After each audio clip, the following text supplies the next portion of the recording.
unlock. Okay, welcome to the stream, everybody. That took way too long. It's good to be back on the server for a little bit here. So today's stream, I want to update you guys on some stuff. So one of them is the shopping district. 2, health. 3, how excited I am for Shadow Lord Darth Maul show, and a bunch of other stuff. But yeah, it's good to be back on the server, and welcome guys, welcome. Great to have you. And we got stuff. So first thing we need to do is we need to start well, it's all this unauthorized snow business over here. We need to start tearing down this area. All of the pink trees and all this stuff needs to come down to start our mega base. Very excited to finally start this mega base. It's been a long time coming. And I know this is gonna be a little bit of a spoiler, but I have been doing a little bit of terraforming. Not terraforming in the sense of making things pretty, but slowly carving the mountains so that we can eventually start making it look pretty. So I've been chopping this mountain down, and surprisingly, this doesn't look like a lot, but this is like 8 double chests of like stone that I've just been shaving. I've been shaving this this cliff off, and I've widened the waterway. There was talk of doing like a cool Nautilus racetrack through here, and I don't think you could have gotten a Nautilus through this passageway before I like chopped it out. So if that actually does happen, at least now you got some room. Also down here, I think it was right here, this mountain piece used to stick way up. It's just gone now. It's gone now. So that's all like a little bit better, and obviously it'll look good. I'm just carving out the whatnot to make it so it has the good whatnot, and I think that'll be nice. So the idea is to continue this like moss and then deep slate all the way across. And some of the inspiration I've gotten for this is there's these cool islands that I think are off the coast of Norway. So cool, amazing. They've got like the moss, and they've got like the darker rock, and they look so cool. I think there's also some of those kind of in like those far off islands up in like Scotland, up at the top, you know, the top area, the top part, the top of the bagpipes up here. So there's some really cool terrain. So that's a bit of the inspiration for some of the stuff that is going on here. Some of the houses in those islands, they're really cool. They have like red trimmed windows. They're like green moss roofs, black like structure, and then red trimmed moss, or red trimmed like trim around the windows. Looks really cool. All right, so we got business to do, and I've got more things I want to spoil. So this is part of my video that'll come out at some point when I'm feeling well enough. But check out all the work I've done here. I've been doing a little organizing. I've been getting all my best things in my ender chest here. Look at this. Look at how many elytras I have. I'm happy about this. Look at that. Look at the elytras. Look at those elytras. Look at those. Been doing a little end busting, heading into the end, taking care of business. I got 2 backup Hawkeye bows. This is what happens when I don't feel well and my creative energy is just gone, and all I can do is grind things. Got a whole stack of elytras there. Got a whole new set of why don't I just pull this out so you guys can actually see this, for crying out loud. Check it out. Look at this. Look at how powerful all this is. Look at it. Look at the power. Feel the power of the dark side. Look at that. Look at those boots. Look at the size of those boots right there. And then I got some decent extra swords, got some extra Hawkeye bows. This is what happens when you give me a lot of diamonds that I can buy books from Impulse, and I've got a little bit of time on my hands for not feeling well. And then check this out, guys. Check this out. Bam, look at that. That's a lot of backup elytras. I can't remember which season it was, but I had a whole box of backup elytras one season, like an entire box. But yeah, look at this. All good tools. Oh gosh. So yeah, what else do I have in here? Got some more books, got some firework rockets. I mean, put on my pirate hat on for that one. Oh yeah, got some of this setup. Check this out. Check it out. Get close to your screen. Take a peek. Look at all of the redstone bits and bobs. Looking nice. Looking nice. And then I have some. I'm using a bundle.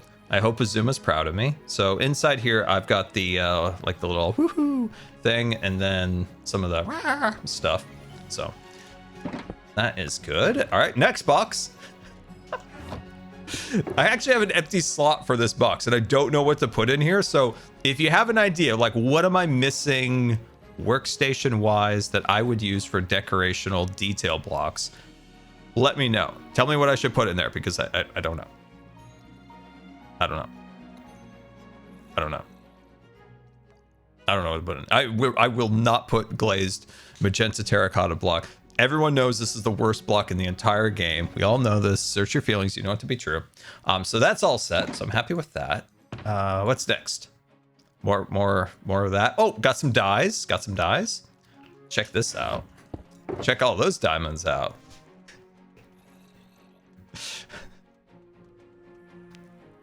You can tell that I've just been grinding out things. And one single stone diamond ore. One single. So I got all of my best jewels in there. So we already showed you that. I got some shulkers. I've got some food. Oh, this is a nice one. So I've been experimenting with bundles. Once again, trying to make Azuma proud here. So I put some random stuff in these bundles. And so I figured if I just need these boxes for like small details, then maybe I just need like 32 of these blue torches or the green torches, or you know, maybe I don't need all these stacks of stuff in here, so maybe I just need 32 of the pots and 32 of the big pots. So that's what I put in there. I don't know if that's very smart or not, but yeah, got some extra details here. So this is mostly when I need like details in a build that I never have. So I think that's all the fun stuff I have in here for now. But yeah, that's what I've been grinding. All my best stuff in my ender chest now. Very happy with it. What'd you think? What'd you think? Needed a bundle of mob heads? You know, I have a shulker box full of them. It's probably a smart idea to put those in a bundle. I don't know. Oh boy, don't look too close over here, guys. Some of these drawers are a little messy. I think I've got more elytras over here. Where is it? I know I've got more somewhere. Oh, I also been grinding out mud. All of these are full of mud. I also hit a trial chamber. Check it out. Check it out. Where's actually some of the stuff is in here. Where is it? Oh yeah, here it is. Look at this. An entire chest. I destroyed a trial chamber. Look at that. What do I need mud for? Dude, I can't get enough mud. I love mud. Mud is genuinely one of the best blocks in the game. I've been busy doing nothing is the problem. I've been busy doing nothing. I've been doing nothing. And I feel so unaccomplished lately. But check this out. Not me dying to a magma block. Check it out. Boom. Look at this. It's just the updates. The update video of Scars grinding. Then you got this whole chest is full of moss. This whole chest is some of moss with disorganization and just a random skizz head. This one's full of moss. This one's full of moss. This one's full of all pale moss. This one's full of bees. And I got some cactus from green, and I've been dyeing that down over here. So yeah, that's my grinding. That's my grinding. That's my grinding. I feel like I can now get some stuff done. I just wanted to say, you don't have to apologize for being sick or unable to stream/post videos. You can't control that. You can't control it. I appreciate that. Thank you. Yeah, I appreciate that. That actually means a lot. I don't know. It's like I want to be productive. I want to get going. I want to do some stuff. It's just the last few weeks, especially this week, like everything just kind of like hit hard. And when you're, you know, constantly having to go to doctor's appointments, all that nonsense and tests and just so much going on, like it saps my creativity. And so I want to start working on my mega base. And like, there's ideas that I have in my head, but I've been having trouble taking those ideas and like creatively processing them into Minecraft blocks. And when you're doing, you know, when you're having to go to these appointments to do all this stuff, like it just drains your mental, like your like mental capacity for creativity. And that's frustrating to me because like creativity is like, it's my thing. It's what I love. And it's also a thing that you can't really get, you can't force. The thing I've learned over time is like, you just can't force creativity. And when you do force creativity, it's like the universe tries to like push back on you. Like I'm watching that Stephen King miniseries about the JFK assassination on Netflix. And as this guy goes back in time to try to prevent the assassination, the universe keeps like pushing back on him and making things harder, you know, all this stuff. And I'm like, that's how I feel creatively when I am struggling, like trying to force creativity. It's like the universe is like pulling back.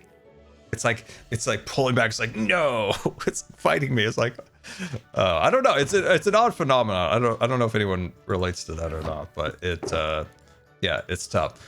But what we can do in the meantime is grind. We could grind.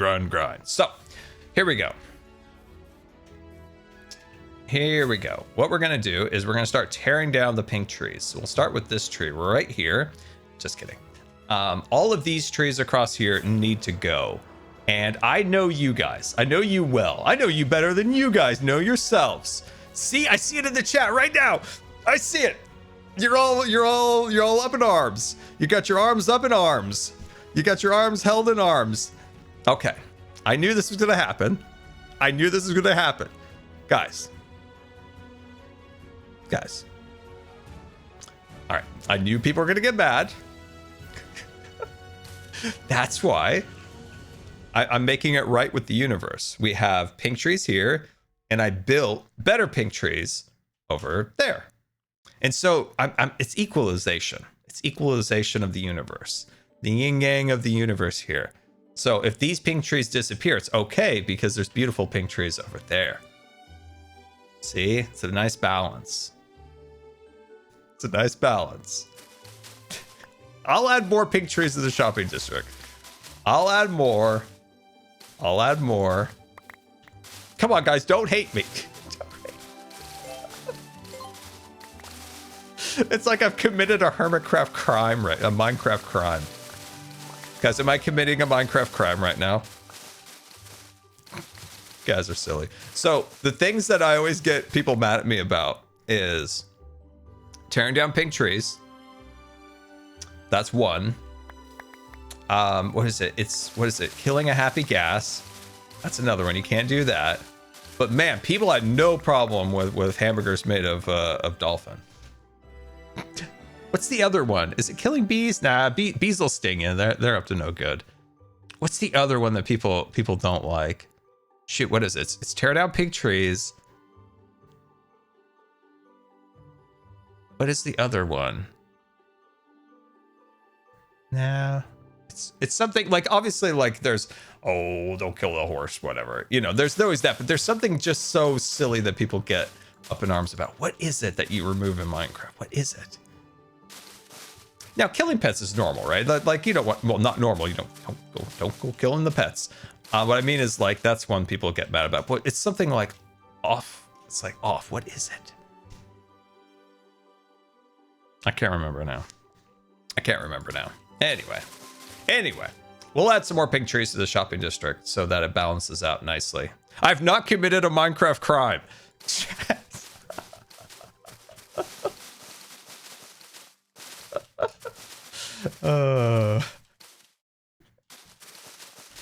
Oh God. All right, there we go. We're getting these out of here. It'll be great, guys. It'll be great. And this is me also being diligent and picking up the pink leaves so that I can build more pink trees.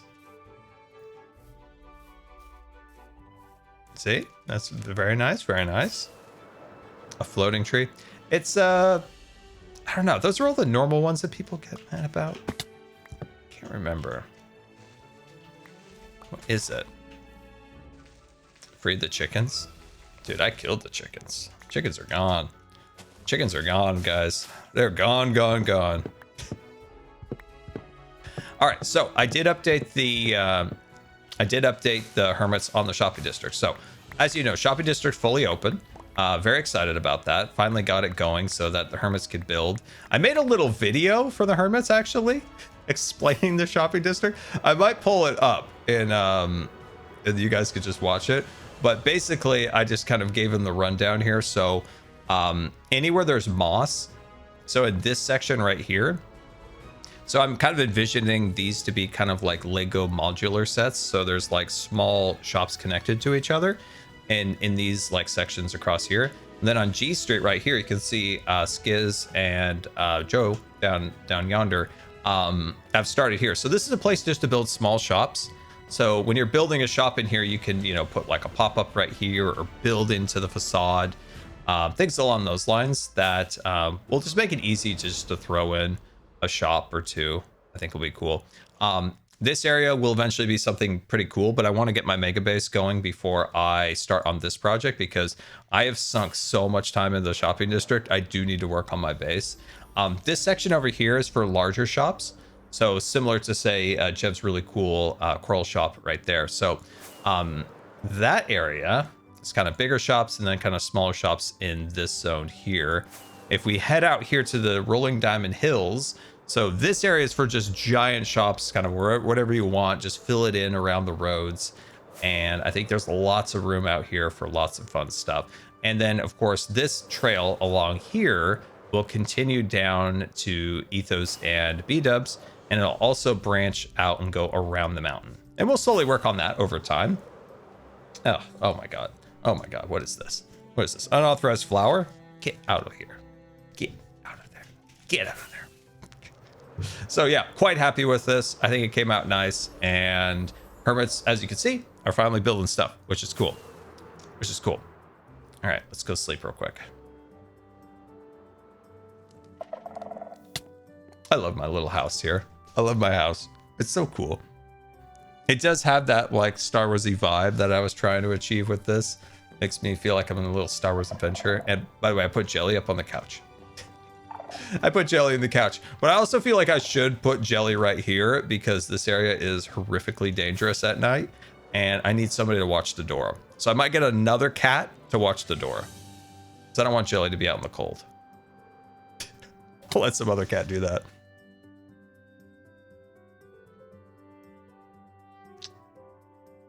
Have I seen the Lego Crocs? Like Crocs like a crocodile or a croc like the Crocs that people put on the feet? No, don't tell me they made a Lego Croc. Oh no. Oh no. No. Are they for Lego minifigures or are they for actual human feetsies? Crocs in as in shoes. Oh no. They're in the Lego shoe. Oh no. I'm gonna have to look those up. For real people. Oh my God. Lego doing anything for the dollars these days. Love to see it. $150? What? Okay, as I just said, anything for $1 these days. That's a little expensive. Now, I'm not much of a Croc connoisseur. That's more Doc, but if I were to buy whip out a pair of Crocs, how much would a normal pair of Crocs be then? Do they have designer Crocs? Is this what it's like falling? Is this what we've ended up in now? Like how much is like a standard pair of Crocs? Like $25? Oh man, those Lego ones are expensive. Jeez. Man, it's just a bunch of rubber. It's like injection molded. Like, come on.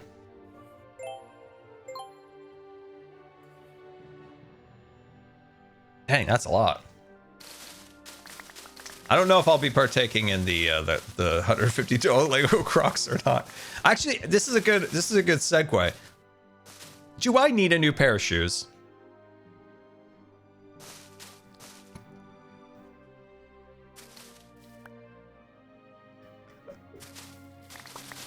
You might be asking why. Okay, well, I have 2 pairs of shoes. And how do I say this? One of the pair of shoes I got in 2011, and it looks brand new still. And the second pair I got in 2016, and they look like they've never been worn. But the thing is, once in a while, you kind of want to see something new in your life. You want to see something. I was thinking about this. I'm like, am I being wasteful that these shoes don't get used, really? And they just on my feet, not working in, getting this, getting that. No, they're just the same. They're just the same always. It turns out if you don't walk, your shoes really don't take a lot of wear and tear. I don't know. It's a crazy concept, honestly. It's a crazy concept. They might get a couple little scuffs going in and out of cars when you're getting dragged in and out by your teeth, but those can be buffed out easily with a little alcohol. Little alcohol swab. Pro tip for you. You can get out a lot of weird stains that you otherwise can't get out, especially ink.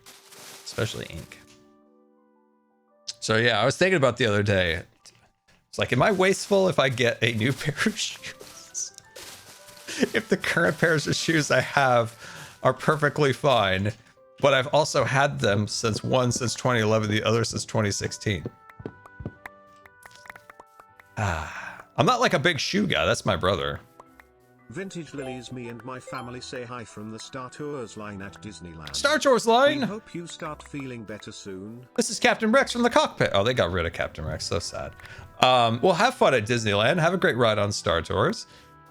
I love Star Tours. What a great ride. What a fun ride. What a joyous ride. What a joyous ride. One thing I wish, but it'll never happen. You know how Disney sometimes will bring back, they'll bring back, like, say, Soarin' Over California, as like, hey, remember how much better this was? But they can't bring back the original Star Tours. Like, I would love, even though I love the new Star Tours, it's fun, it's unique, it's got lots of whimsy to it, but the old one, I always wish they would have like a big event where they could like bring back the old one for a fun ride through. But they can't do it because they replaced Captain Rex in the cockpit with C-3PO. So they can't. Unless they just want to put Captain Rex's voice on C-3PO and put like a hat on him just for fun.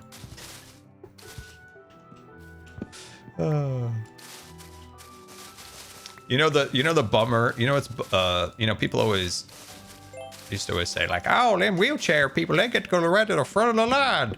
And it's like, well, first of all, that's not true. And second of all, it's usually the wheelchair line is the worst, like Star Tours. Can't see all the cool stuff. You can never have too many nice shoes. Electra, thank you for that tip. Very much appreciated. But the wheelchair line for Star Tours is the absolute worst. It's the worst. You don't get to see all the cool stuff. In Star Tours, one of the great things about that attraction is that when you, especially go into the main building, if you're not going to like the overflow queue, you get to see the Star Speeder. I guess it's not 3000, but whatever it is in the current timeline that Star Tours is in. Anyway, you can see the Star Speeder over there. You can see R2 and you can see C-3PO, and you've got the the Admiral Akbar species. What are they? Mon Calamari. You've got them up in the window, and it's just so like immersive is the Star Wars queue. And it was one of like the first, I think it was like one of the first queues at Disneyland to ever like go the extra mile to make the queues become something more than just switchbacks. And the wheelchair line, you can't see any of that. You just basically just sit in the hallway, and it's sad. It's sad.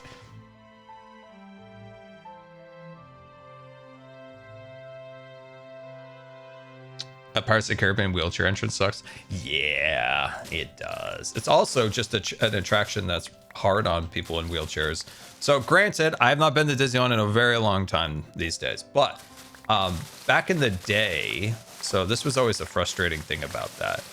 I need to be a wheelchair advisor to Disney, because whoever's advising them, got some bad takes. Anyway, so when you go on Pirates of the Caribbean, it's obviously an attraction built in the 60s, so some of the clearances and the walkways aren't really wheelchair accessible. So at least how they did it when I went, granted lots of things may have changed, you have to go through the exit, okay? But they usually, depending on how crowded it is, they'll give you a time to come back. At least that's how they did it back in 2019, 2018. So you'd come back, or you would wait in a long queue that kind of like stretched around the exit of Pirates. And that's fine, it's whatever. But the thing that got me up in a huff was that because the attraction moves quickly, it's a high capacity attraction, one of the highest capacity attractions ever designed. This is what's frustrating. I think there's the post that comes out for like row 3 or 4 or something. So if you see the boat and there's a bunch of rows of seats, right? There's a post that comes out so you can kind of back your wheelchair up so you can then transfer onto the attraction. It's really difficult to like transfer down into the attraction. So I could only go on Pirates if I had like my brother and my dad. Otherwise, like I could never go on Pirates. It's just too steep of a decline. Like I can't make the clearance and I don't want to put that much weight on my dad. So when my brother and my dad were there, then I could go on it. Now, what I'm getting at is the worst part about this is when the actual vehicle boat comes back into the station from going through the ride, you get there and the cast members stare at you like a dingus and like, why aren't you getting out of the boat? And I'm like, my leg don't work so well. My legs don't work so well. And it's like, oh, you need a wheelchair? Can you get out? I'm like, no, I told you the legs don't work so well. No, you need to bring the wheelchair over here. And it's like, oh, which wheelchair is it? And it's like, well, and I get it from a cast member's perspective. Like they're just trying to do what they're supposed to do. And also that attraction is so long and there are so many people that it's going through that there's a number of people on the attraction that might be in a wheelchair. So there might be a number of wheelchairs, granted. So like, you know, from a cast member's perspective, I'm not like dogging on them too hard, but it needs to be a better design. Like say for Small World, for instance, Small World, if a wheelchair user goes on, they put a marker on the boat. Hello there. There is lots of chaos at my workplace right now and I finding some peace in your video. I'm a wheelchair user and have about large collection of novelty shoes that abled people would struggle to walk in. Novelty shoes, I love that. We had two messages that kind of overlap. So novelty shoes, I love that. I want some recommendations. And then lots of chaos in my workplace right now. I'm finding some peace in the videos and streams. Thank you for being awesome. Oh, I'm sorry to hear that. Man. Yeah, I don't know. People are annoying, especially coworkers. Try your best to. Oh, man, sometimes the best advice is to just kind of slip out the door and let other people fight it out, and then come back and be like, "How's everybody doing? We doing good?" I ain't got no time for your nonsense, fellow coworkers.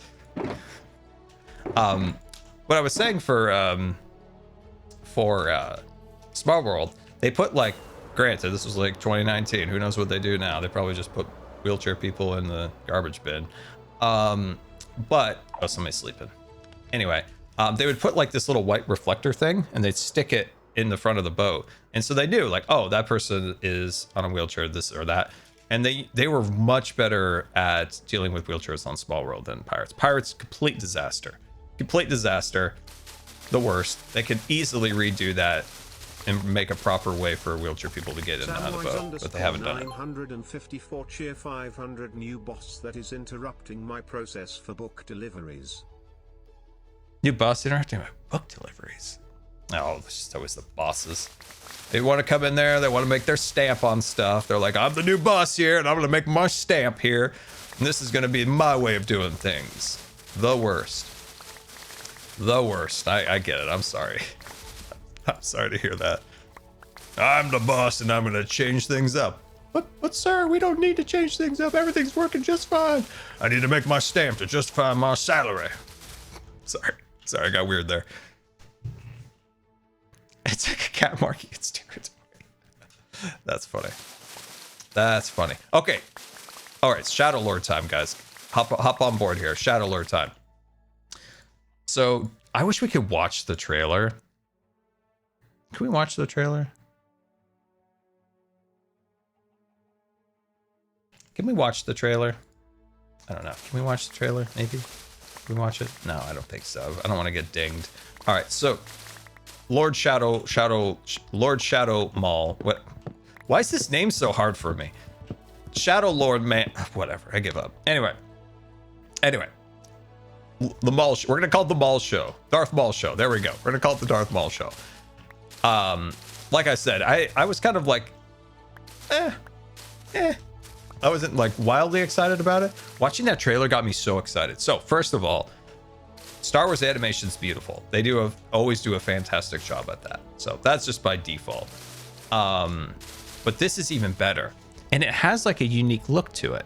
So if you watch the trailer and you especially look at, say, the lightsabers going back and forth and some of the like establishing shots of cityscapes, there's almost like a painted quality to it. You got to look close.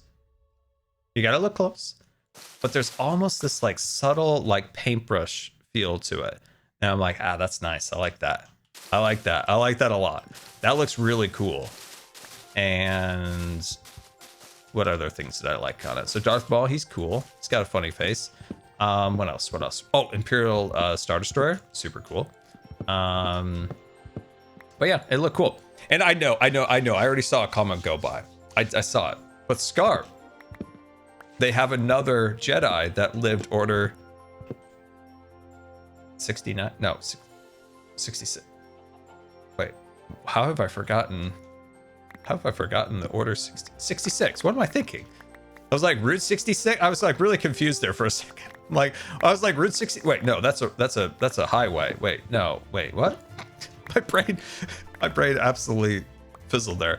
I get it. You know my stance on how tired I am of seeing more Jedi living Order 66. But I'm okay. Hi, Scar, okay. It's my 49th birthday today, and I want to thank you for the joy and creative inspiration you brought to me and my son in the past 5 years. Happy Cat. Well, first of all, a happy birthday. Can we get some happy birthdays in the chat?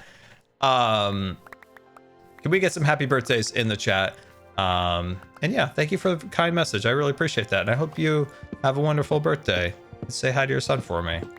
Very much appreciated. Hey, look at all those happy birthdays in the chat. Wonderful to see. Don't we have the coolest community ever? Look at that. Anyway, so yes, I know. I've got my stance on how tired I am about Jedi surviving Order 66. But I'm okay with it. I'm okay. Trying to be positive. I'm gonna be positive because the show looks really good. I'm excited for it.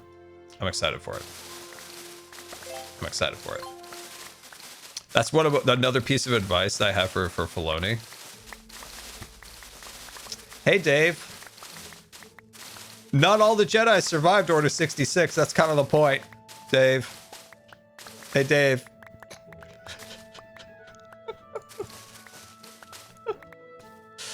Good luck, Dave. Love ya. Just not all the Jedi survived.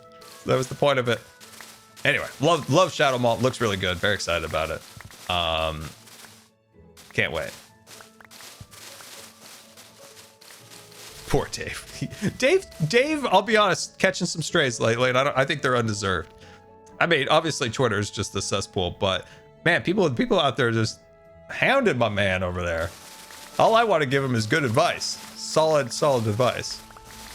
Gotta cut Dave some slack. Gotta give him a chance here. Gotta let him come out of his cocoon and lift out his beautiful butterfly wings and his cowboy hat. Do you think he got himself like a little, like just a gift? Do you think he got himself when he got this promotion like a new cowboy hat? 500 Scar, your voice acting for the Bannerfall tutorial was an absolute delight. Oh, thank you. Dude, I thought I sounded like a fool, so appreciate that. I was nervous to turn it in. I'm not joking, I was nervous. I'm like, you know that Michael Scott meme where he goes like this? I'm like, oh, I hope this came out all right. Because my voice has been awful lately. It's one reason I need to go back to speech therapy. It's just been rough lately. It goes out all the time. It's sounds like a squeaky radiator. Ugh. Anyway. Anyway, I'm glad you liked it. And Apu sent a nice message about it, so it sounded like they all were very, very happy with it. So that's good. Good. Very good. So do you guys think that Dave bought himself a very special I'm the president of Lucasfilm cowboy hat? Because honestly, if I was in his position, I'd buy myself. If I became the president of Lucasfilm, I'd buy myself a fancy new cowboy hat. I feel like it's justified. I feel like it's justified. Milestones go by in some, when I got 1 million subscribers, I was like, I'm going to get myself a gift. And I never did. I never do. It's always the idea in my head, like, I'm going to buy myself a gift. And I never do. That's why Green always says that I'm tighter than a duck's bum when it comes to spending money, which is probably good. It's probably good. It's probably smart. It's probably smart on my part. I'll talk myself out of a purchase faster than anything. It's probably for the better. Probably for the better. Scar, the president of Lucasfilm. Under my orders. Let's see. My order. So, Scar taking over Lucasfilm. Order 69 has been activated. Scar is now in charge. What do you do first? Power chart. I already explained this. Power chart. If someone gets hit by a lightsaber, these are the outcomes. Stormtrooper armor is not impenetrable by a lightsaber. That's part of my that's one thing, just make sure getting that going. Sure, make sure that's all clear. Make sure that's all clear. We're gonna put a giant statue of George Lucas at the doorway, and when we walk in, we have to bow down to it. Just a giant statue of George with flannel, like full flannel. He's all flannel, like head to toe flannel. And he's drinking a Diet Coke. Have you guys ever seen the funny, like, George Lucas in real life photos? They are some of the funniest things ever. So there's the one where this guy's like, he's at a trade show and he's talking about, and you take the power converters in the middle, and he's like walking on a street and he's being filmed, and like George just kind of like is just walking out in the distance. It's so funny. And there's another one of him at like a coffee shop, and he's just kind of like huddled in the corner, and he's got like a Diet Coke, and he's just like writing in something. It's just funny. I don't know. Wild real life George Lucas photos crack me up. Any shot you'd add me on Discord for my birthday, it would mean the world to me if you could. My Discord is fob_ if you could. Well, yeah, happy birthday to you, my friend. So what else do we want part of our takeover? Order 69, Scar's takeover of Lucasfilm. These are unrealistic things, by the way, guys. This is just me having fun and silly times. I'm gonna make a Clone Wars attraction at Galaxy's Edge. I'm saying it and I'm doing it. If you're gonna have the sequels on one side, you have the original now in the center, and in the expansion area behind Toontown, which is designated for a future expansion of either Toontown or Galaxy's Edge, which most likely, probably the odds are to like 80% that that's a Galaxy's Edge expansion. We're making a Clone Wars attraction. We're gonna have fun with it. We're gonna have fun. It's gonna have Anakin. It's gonna have Ahsoka, and it's gonna have who's one of my favorite Jedis ever? Obi. It's gonna have Obi, of course. It's gonna be amazing. Everybody's gonna love it. They're gonna have to love it because I'm gonna make it. I'm the president. Order 69 done. So we're gonna do that. It's gonna be good times. So we're gonna have that. It's gonna be really cool. No, that's. I'm trying to think of what else. What else am I gonna do? What else am I gonna do? Definitely gonna make that Clone Wars attraction. It's gonna be amazing.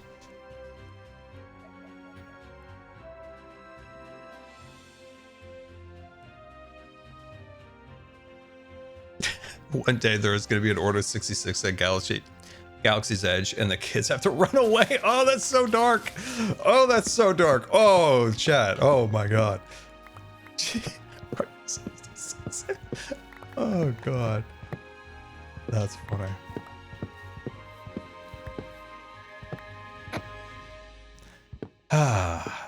That's dark, but also, I'm going to say, kind of funny.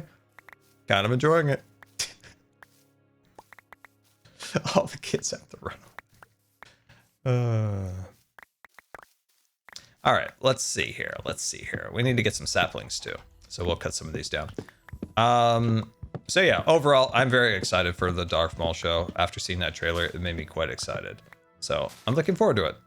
I'm curious how many episodes it's gonna have, because it feels like every animation show just keeps getting smaller, like down from like a ton of shows. It just kind of like keeps compressing down.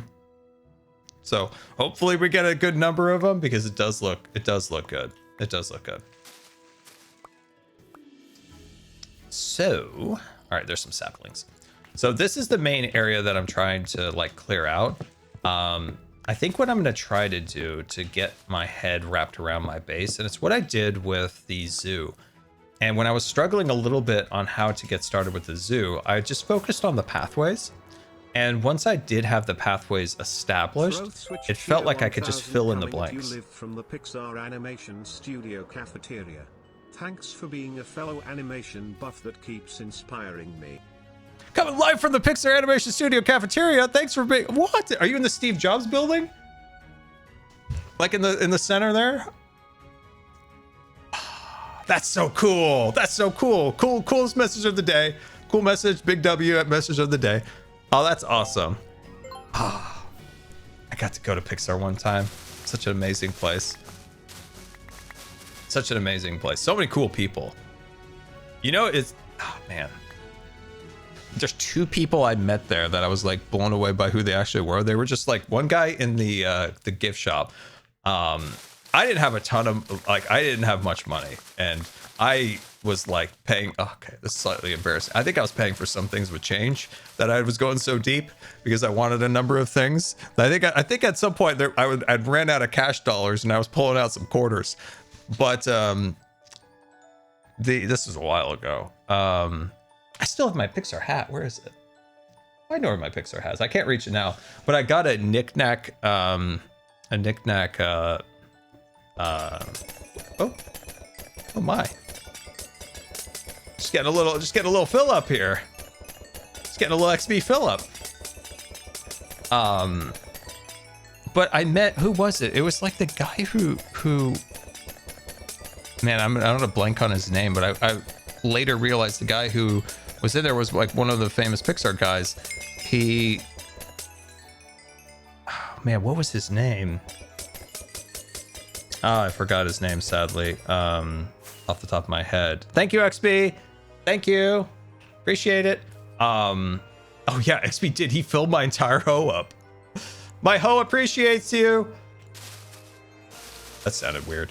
Anyway, he was like, we had this like talk about some of the art of books and his favorite ones, and then he like got really like into it, and he's like, now what I like about the Bugs Life art of book is see the spine here, and so when I open it up, like it's not going to do the big creak and all this stuff. And we just got like really into the art of books, because I bought one of those books. I think I bought one for my grandpa while I was there.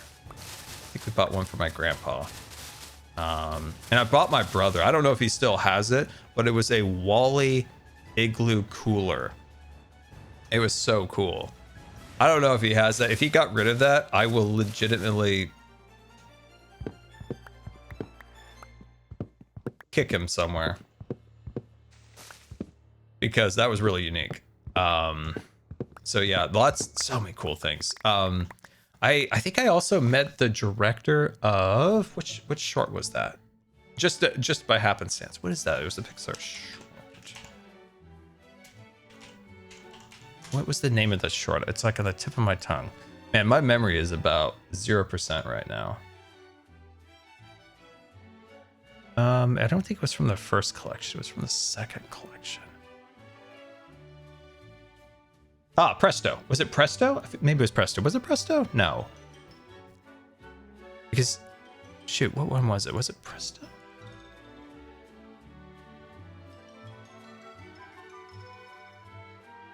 Or was it the one-man band? Shoot, I forgot. It might have been Presto. Met that guy. Super nice. Super nice. Oh, I love, man, my trip to Pixar was just a highlight of my life. It was a highlight of my life. So I went there for, so long story short, there was a bit of an altercation. I've explained this story before, so I'll say it in brief. There was a bit of an altercation. I watched Bob Iger curse out a guy that it almost ended up in a fist fight at the Disney shareholder meeting in Oakland, California in, what was it, like 2010 maybe? And because it was in a very old, beautiful theater, the wheelchair seating area was right where the board. So like there was like my row, and then right before me was a seat dedicated for Roy E. Disney, who sadly died like a few months later, who wasn't there. His son was there and his wife was there. And then in front of him was the board of directors. And to my right was a bunch of empty seats. That direction, parallel to me, was Marty Sklar, who was passed out. And Dave Smith from the archives. I know most of you guys probably have no idea who I'm talking about, but Marty Sklar, just, very famous Imagineer, notorious guy for falling asleep, just complete passed out. I wanted to meet him. This is my one chance to meet Marty Sklar. Marty Sklar was snoring up a storm, and I was just so sad. I'm like, I want to go meet him. I want to say hi, but I'm not going to interrupt a man while he's snoring. That's just rude. So I just looked on from a distance. Anyway. Behind me was the shareholders who were proposing things. And there was one particular fellow who was a very kind of notorious political fella. And he came up there, he made his speech and, upset Iger, who was sitting kind of off to the side over here. And when he came off the podium, so he came down, he's walking up, like toward, the seats. Bob is sitting here. He kind of leans over and says something to Bob. There's a few suited like security guys that like approach him, and then they get into like a little spat, and Bob says some choice words. This guy, both security guys kind of like escort, like, you need to move now. That guy goes back, sits back in his seat. Bob Iger walks away, leaves this is how long this was ago. He leaves his BlackBerry on the chair. Roy E. Disney's son or son-in-law, I forgot which one, runs up there, grabs his BlackBerry, who just left his, CEO of the company left his BlackBerry just sitting in a public space. And this whole like gets a little like awkward for a little bit. But later, one of the security guards goes, "Hey man, I'm sorry that happened. Like, that got really awkward there. We were kind of worried for both, our protectee and like for you in case something went down, because this is all close to me. And if there was like a tussle, like, they were kind of worried also." He was like, "I didn't want you to get hurt in a tussle." So he's like, I assume you're at the, Disney shareholders meeting. Would you like to come to Pixar? I'm a protective service at Pixar. And I'm like, yes! And no, instead I was like, that'd be fun. I'd like that a lot. And so he said, okay, sweet. Give me your email and I will, I'll set up a tour someday for you to come and whatever. And it, maybe like a few weeks go by and he says, "Hey, sorry it's taking me a while, but I know you said you were a huge fan of the parks when we were talking. Would you like to come to one of our talks we do here at Pixar? And the guest is Joe Rohde." And if you don't know who Joe Rohde is a very famous Imagineer. He has the earring. He did a lot of great stuff at Imagineering. Just like a fabulous talent. And he was doing a lecture on themed entertainment through the ages, right? So themed entertainment going all the way back to the Roman Empire, and how they made like their own versions of Disneylands, their own little themed entertainment, all the way up to the modern era. So it shows like, us Imagineers sitting on the shoulders of all these people who came before us that we don't always give credit for all their contributions to creating cool and interesting themed entertainment. And it was a wonderful presentation. So in that presentation, like, it just learned so much. This only thing that was the bummer was like, just because of their rules, you respect their rules, of course. I wasn't allowed to speak to Rohde because I wasn't a Pixar employee. I was not allowed to speak to Rohde. I could only ask a Q&A question, but I'm too shy to ever ask any questions. And then plus that auditorium was full of the biggest people. So basically they came in. I was supposed to go in, sit in my chair. Well, I'm always sitting in my chair, but my mom and I would go in, we sit. And then the executives come in. That's Ed Catmull, that's John Lasseter. They all come in, you know, lots of hugs, everybody's all cheering, and then they all leave, and then I could leave the theater. So it's basically I wasn't supposed to really have contact with those people. So I just waited for them to leave, and then it was so cool. We got to go all around the grounds of it. We got to go on the auditorium level, and we got to see the Pixar render farm. Oh, it was so cool. It was a highlight of my life. It was the highlight of my life. I loved that trip so much. All the Pixar people were so nice. They were so nice. Great architecture. Great architecture. Great architecture. Loved it. I think that was shortly before they started construction on their newer buildings. So there's like the which is now called the Steve Jobs building. There's a new building off to its like, so like entrance is here, the Luxo lamps here. So it's like off to the left. Off to the left. Such a cool place. They're so nice of that yeah, I don't want to use this name, but like it was so nice of Pixar Man to give me that tour.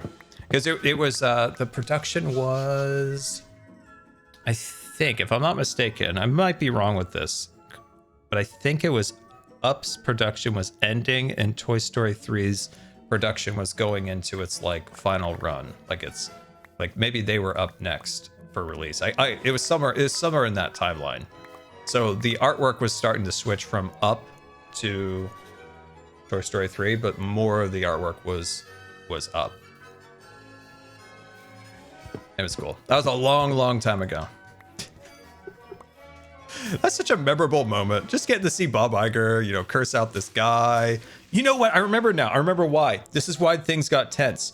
Because the guy was criticizing, well, he was trying to make a political point by going after Bob personally. And one of them was that he was talking about his gym membership. So the company, like he was going on and on about like golden parachutes, you know, all that businessy talk nonsense. And one of the things he said was like, he tried to hand Bob Iger a giant nail. It was probably about this big. I don't know how he got it in there because there was actual security. It was a nail and it was painted gold, and it was about his like golden like coffin parachute or something. I don't know, all that business stuff. You know, they're always yapping. That's the thing that caused the tussle. Was he pulled that out and he tried to give Iger the golden thing. He also went after him about his gym membership. It was so funny. It's like, and this man, the company, you shareholders are paying for this man's gym membership. Oh, so funny. Crazy times.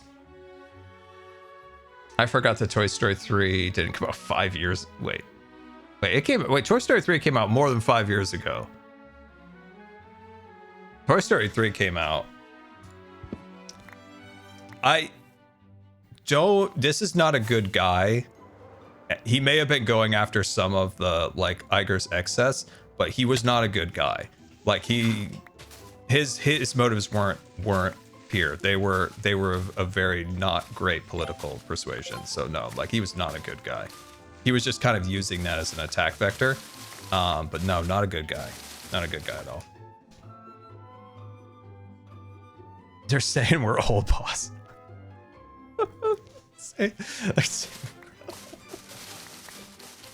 Oh. Scar 2010. So long ago. So long ago. So long ago in a galaxy far, far away. So long ago. Oh my god. Am I excited for Artemis 2? Dude, I am through the moon for Artemis 2. So I'm very careful these days about getting excited for anything because I've just been let down by so much over time that I just don't get hopes up for much. But I feel like we can finally have our hopes up for Artemis, because Artemis, granted, has been something that's been delayed for it's just a constant state of delays to the point where you're always just like, when it flies, it flies. But I actually think we're at the point where we're going to see Artemis 2 fly. And that makes me really happy, because it goes back to like when I was a kid and I got my my Apollo book, and I was just so fascinated by the Apollo missions, and then like why can't we do cool? Why can't we fly again? Why can't we go again? To see that we're finally Artemis is finally happening makes me very happy. I'm very excited. Very, very, very, very excited. I really feel like it's actually going to happen this time. I remember the Constellation program. I was very excited about that. I don't know if anybody remembers the Constellation program, but I was super down. I'm like, we're going back, boys. And then they launched that like really skinny white rocket that like spun out of control. And I was like, okay, all right. That one didn't work out. There's probably still hope. And there wasn't. Eventually they canceled that rocket and kind of pivoted like some of its design architecture to then Artemis. Actually, I don't think they called it Artemis there. I think it was just SLS, which was like Space Launch Systems or whatever. It was like the boringest name ever. But we're finally getting it. I feel like we're finally getting it. Was it Atari's? Like, what was the skinny white rocket that was basically a shuttle booster that like caused so much harmonic vibration that it would have like killed anybody on it? What was that? I forgot its name. I know the Ares, but was it the Ares? I know the Ares was the big one. It would have been the moon rocket. Mars, the moon, whatever. But yeah, no, I'm excited. We're finally, I feel like we're finally there. I feel like we're finally there. I feel like it's okay to be excited now for, I feel like we're finally okay to be excited for Artemis finally. It seemed like a great crew. I like how the Canadian finally got his flight. That poor man's been waiting for a flight for like a decade or more. So he finally got a flight, and his flight is to the moon. Not to walk on the moon, but to the moon nevertheless. It's still that's a really cool mission. Glover's also awesome. 500 wait a minute. Did it just dawn on me that it is called Artemis because she was the sister to Apollo in Greek mythology? Yep, ding, ding, ding, ding, ding, ding. Correct. See, they finally got good marketing. Dude, for a long time, they were calling it the Space Launch System. They were calling it the Space Launch System. It was, I'll be honest, pretty boring. So, yeah, it's exciting. Obviously, I am not a huge fan of the architecture. I think there's a lot of frustrating design choices and the cost and all that stuff, but I just want to be excited that we finally going back. We're kind of stuck with it. It's kind of like we're stuck with a turd, but we're going to make the best of it. We're going to polish it up, and we're going to have a good time with it, and we're going to have fun, and Godspeed to those astronauts, and it's going to be a cool mission. Like I said before, I'm still willing to give them one of my cameras. We can't, if they don't have decent cameras, like when Artemis 1 went and we got basic like GoPro engineering camera footage of the moon, I was livid. They couldn't put a nice camera in one of the windows. They couldn't put a nice camera in the window. Oh, God. The Artemis 1 footage was not fantastic. So I am very much hoping that we get decent cameras. I'm willing. Once again, I'm willing. I'll donate one of my cameras. It's better than a 4th generation GoPro they were using. Give them one of my cameras. No, they had no weight issues on Artemis. That thing is capable of carrying, what, there's going to be 4 astronauts? I think it's actually capable of carrying more than 4. There wasn't even any astronauts on it. There was a dummy. There was a dummy on it. They could have put a decent camera in the window. Why does Etho, I'm wise and young. Wise and young, Etho. I'll have you know. I'm wise and young, Etho.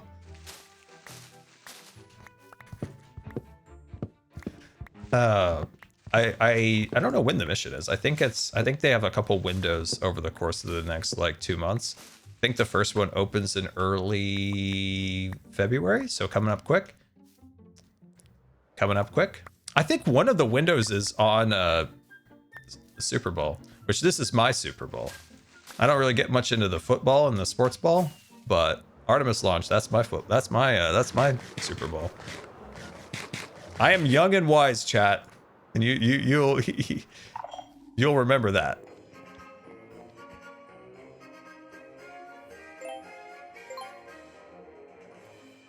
Alone in the world with that little cat dog. Cat dog, thank you for the 47-month resubscription. Much appreciated, my friend. Much appreciated.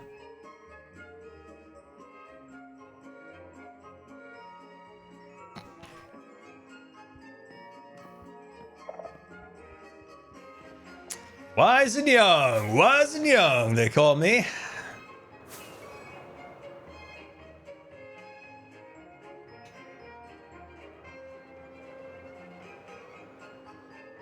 What else? What else? Any other cool space things happening right now? What do we got? What are this? Are the Seahawks doing well this time around? I have no idea.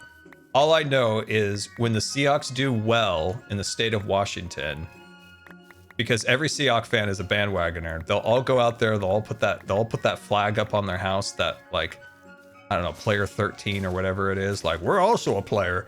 All bandwagoners, guys. You know those teams that are really bad, but they've got that dedicated audience? Much respect to those guys. They never win, but they're always out there in the cold, hoping for the best. Dude, Seahawks fans, biggest bandwagoners in the world. Yeah, Team 12, there it is. That stupid flag. Every time I see that, it is only when they're doing well. It is only when that team is doing well that flag ever makes an appearance. All bandwagoners, because they're all secret Packer fans. When I moved to the Northwest, they were all Packer fans. That's the secret of the Washington. Deep down, they're all Packer fans here. And then when the home team does well, they're like, all right, we got to bring out the flag. We'll dust it off.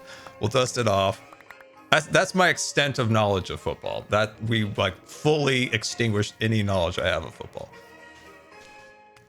I've just. You cleaned your filters? I do clean my filters often. Try to keep up the best I can. Try to get out there once in a while. You know, you can get a tremendous buildup of gunk if you don't clean your filters. You get a tremendous buildup of gunk.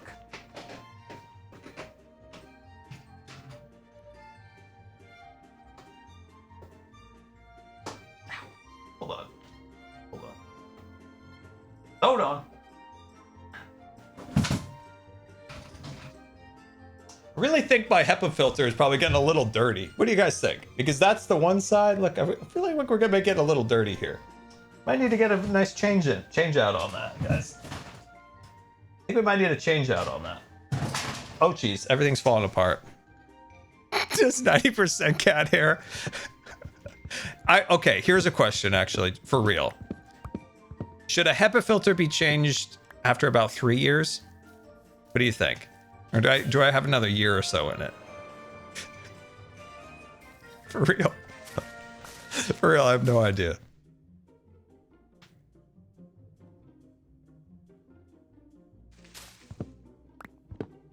Oh yeah, I know those rivalries over in that area, the Wisconsin, Minnesota area.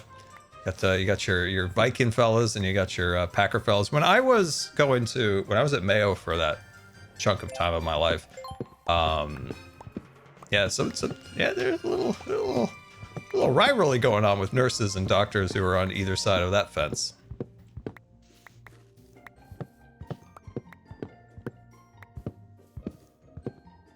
Excuse me, 3 years is probably fine. Shoot that thing with compressed air. Yeah, I need a new air purifier. That thing is so loud. Like, it is horrendously loud. It's the worst. What's wrong with 3 years? You know it's big filter industrial complex that wants us to change those sooner. You know. Hey, here's a pro tip for you guys. Turns out you can add like a ton of water to a lot of things and make them last a lot longer. That's because Big Shampoo wants you to believe that that you need to have the entire bottle. You put water in there, you can make that shampoo last twice or longer.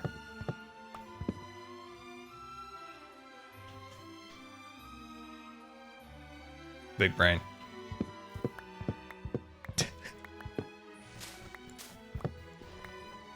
You know, Big Shampoo, they're not looking out for us. It's true. It is true. I've also heard, actually I saw it on a short, this particular thing, that based on like a lawsuit, they had to admit that what's it called? The stuff they put in the spinning machine to clean your clothes. What do we call that? What do we call that these days? Washing machine. Thank you. Washing machine, like you know, sudsy soap. You know, you get in there, you. Turns out that you can basically pour that into something and like make it last for like a year, right? You take out like a certain portion of it and then put water in it, and it'll work just as well. It'll work just as well, because it turns out that pretty high. They just want you to buy more. Guys, it was a YouTube short. It had to be true, because nobody would ever lie on a YouTube short. They're the most authentic piece of content on YouTube.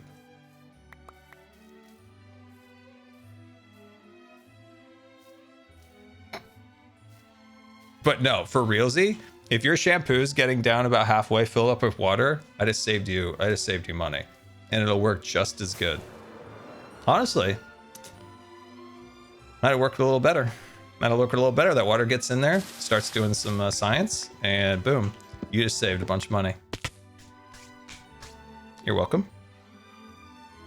So many things that we have can be what's the word? What's the word I'm thinking of? Understanding the many picture comments. What's the there's a word. What is it? Diluted. Thank you. My brain just didn't compute. Diluted. A lot of things in life that you have in your house right now can be absolutely diluted, and you will have no. Well, don't do this to medicine, please. We're not doing there. We're just talking about laundry soap. We're talking about shampoo. But a lot of things a little bit of water can go in there, and it'll save you a lot of dollars. It'll save you a lot of dollars. By the way, you get lemonade at the store or something like that.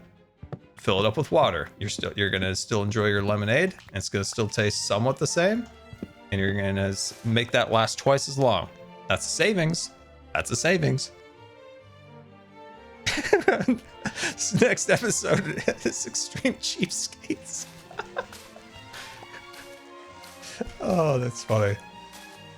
You know what? I'm gonna blame this on my mom. I learned this all from my mom. Hey, you know, you have a lot of kids, you know, you got to make things last, you know.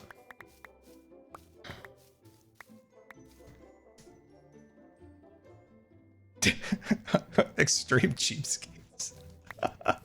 That's so funny. I want you guys to all go out there and dilute your shampoo, and you'll thank me. I swear, you'll thank me. You'll thank me. You're like, hey, you know, this actually lasts me an extra month. What about diluted cheese? I'm gonna ask you not to put water in your cheese. I'm just gonna go out there because I can't have that. I'm sorry. I can't have you putting water in your cheese. That's a big no for me. That's a hard no. Okay, here's my opposite of cheapskate. If I was rich, this is what I would do. This is so eccentric. Well, okay, this doesn't actually make sense anymore because I don't walk anymore. Oh, that doesn't work. When I was a kid, I loved the feel of brand new socks because my socks always had gigantic holes. It's like I didn't even have anything on the bottom of my feet because I was always running. I was always like doing something. So my socks were always a mess. So the feeling of getting a new pair of socks was always amazing. And I always said in my head, I was like, man, if I was rich, I would have a new pair of socks every day. Not doing that to my curly hair. Broken heart emoji. It's already damaged enough. No, I think the water's going to help. I genuinely think the water is going to do great things for your hair. Just try. You add a little bit of water, the elixir of life, it gets in there, it gets into the fibers and the tensile strength and stuff like that, and boom, you're like, dang, scar, Bit of a hairstylist, he is. Big tips. So I always said, man, I'd have a new pair of socks every day. I'd feel that nice squish under the feet. But doesn't really compute nowadays. Not a giant walker. I've not really actually walked since 2007. It's been a while. Actually, not really walking on my own power, but I was walked by a machine one time. It's a bit of a robot. It's kind of fun. Grabbed on, strapped on my legs, made him move. It's fun. I passed out, so they had to stop it, so didn't continue. But there was a moment there. There was a moment. There was a moment. It was at physical therapy. They had this machine that you could like sit in and it kind of whatever, and the machine would like move your legs like that. But being upright, I'm so orthostatic that I just went, we lost him, boys. Bring him back down. My blood pressure, yeah, did not do great things. I think it, what? When you're orthostatic, your blood pressure goes down. So when you stand, you're supposed to have your blood pressure rise. Mine collapsed. I think it had like a 20 or 30 point swoop. I think there's something like that. I can feel my legs. Yeah, there's a loss of sensory in my legs, so like cold and hot don't quite compute like they used to, but I can feel them. There's like movement in them. Like they're not paralyzed. They're not like paralyzed. Because every TwitchCon, somebody's like, Scar's leg moved. It's like, okay, they're not paralyzed. They are weak. They are weak because the muscles are not happy. But there's always that guy. Bro, his leg moved. His leg moved. I'm an expert. Strawberry Scar, I don't know about that. Where's your hairdressing license for proof of professionalism? Well, first of all, I'm going to get out my licenses. That's plural. That's plural. Hold on. Get my licenses out. Oh boy. Just a moment.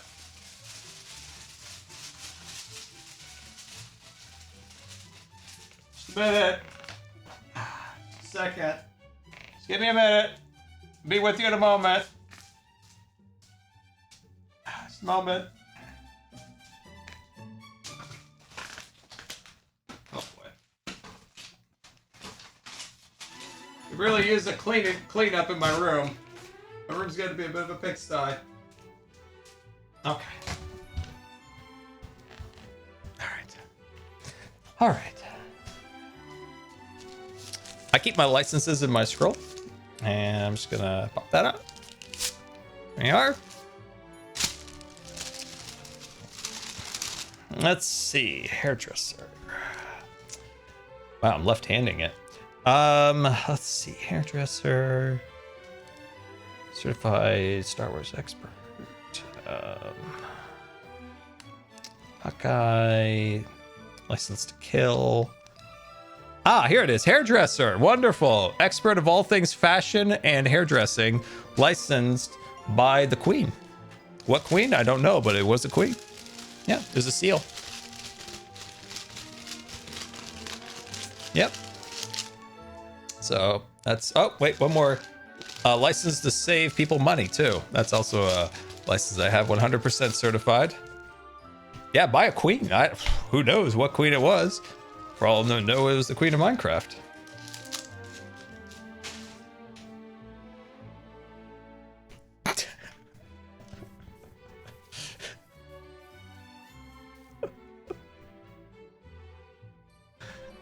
Was a queen or just a queen? You know, XP, the seal, the wax seal went over that part. I just wasn't sure. Ye the queen, let us be cheapskates. You know, I was thinking about it. You know, speaking of queens, did you see the Strawberries, I'm new by 6 or so months. Why on earth do you have license scrolls plural?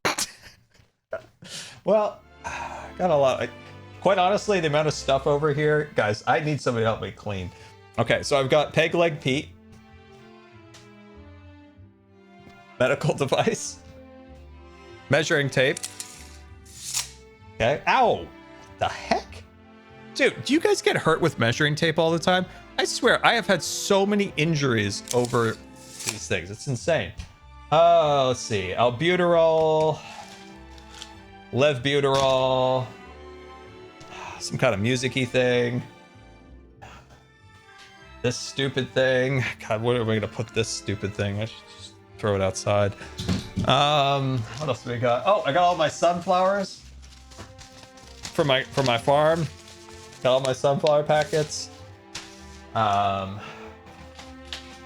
Anybody need to pump something up? Got that. Anybody need to charge their phone? We got over here. There's a tripod thingy. Oh, jeez. Anybody want to learn to be a dungeon master? Oh, there's a lot of books. Okay, that's actually my bank stuff. I'm not gonna probably show that. Extra pair of headphones. Need a firefighter's flashlight.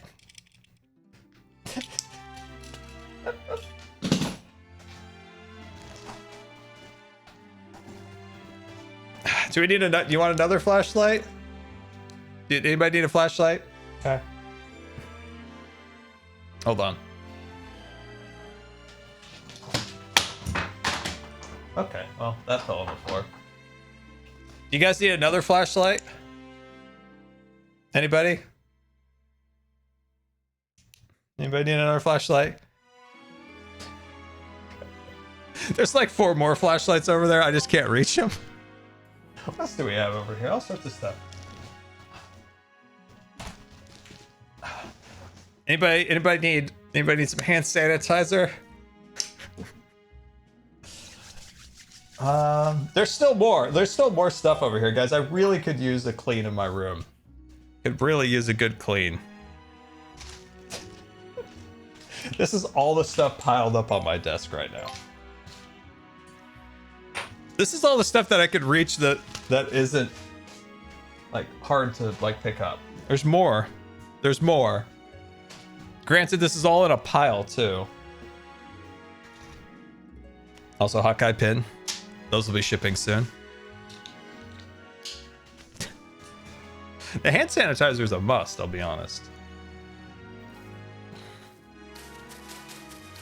Hire Skiz. Hire Skiz to clean? Is Skiz a cleaner? Is he gonna get in there and start cleaning up?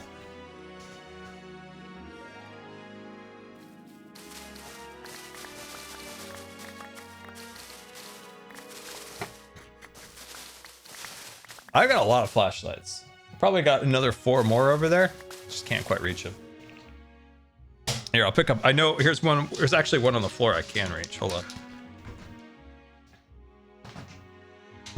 Are you guys also flashlight aficionados? I love a good flashlight. Got my lantern. Thanks for flashing us. XD.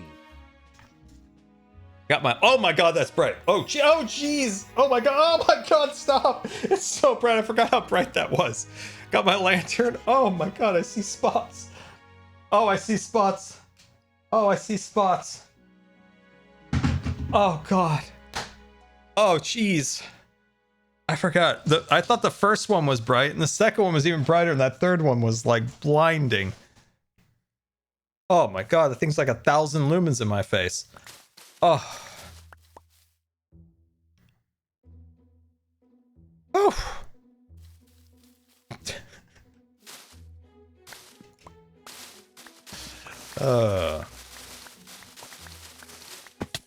Ow. You have an attachment on your wheelchair for headlights? That's cool.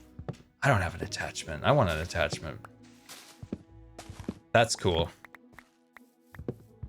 Can I, will you guys indulge me on a moment rant? Just a moment of rant. I think I need to get the rant out.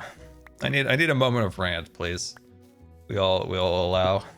I'll allow a moment of rant. I may be wrong in my timeline. For all I know, it might be longer, but I believe I'm pushing over a year and something that my stupid wheelchair that cost $17,000 is still not working. And I'm still in my old wheelchair. Which I had to go through repairs again yesterday because it is falling apart. It is falling apart. Like it looks okay, like from a if you looked at my wheelchair that I'm in, that I've had since 2017, it looks fine because the airline smashed it so many times that they've had to replace some of the frame.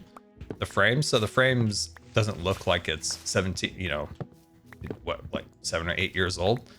But the mechanics of it are failing. Oh my god. So it turned out, actually, one of the problems it had was the spokes were loose. So I got in there and did the tightening, and that helped it a lot. So it's not squeaking anymore, my current one. But the new wheelchair, when they adjusted it for like the 10th time, because the problem is they have measured the chair incorrectly. And so they continue to fight to make it work somehow. And the last time that they tried to make it work, it basically flips back on me every time I push. So especially if I have like my feeding tube in the back, and God forbid I put like my oxygen on my back, like I could never put that on the back. But like just the feeding bag, if I wheel forward, it tips back every time. So it'll like fling back on me. And it is the absolute worst. Like it is the absolute worst. It is super frustrating.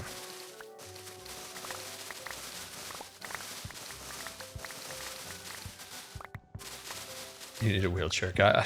The wheelchair guys aren't great, Etho.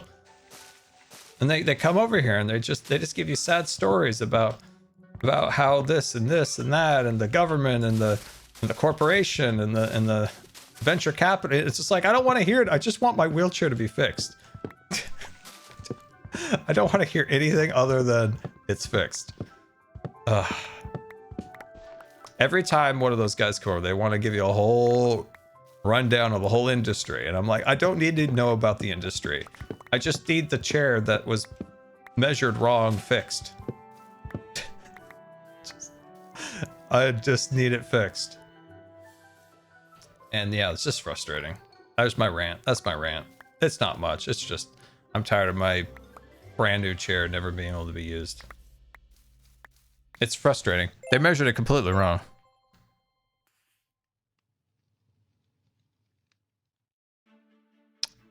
I do need a custom wheelchair. That's the one that's broken.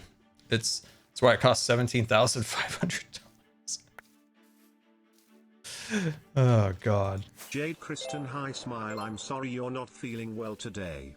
I wanted to say thank you for being you. Having chronic illness, it's nice when my bedbound days aren't. Let's see. Chronic days that when...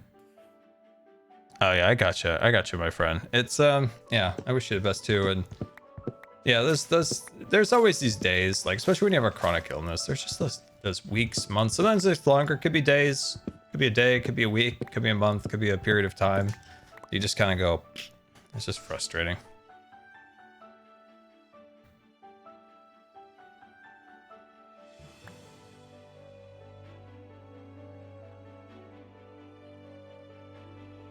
Yeah, it's a bad industry.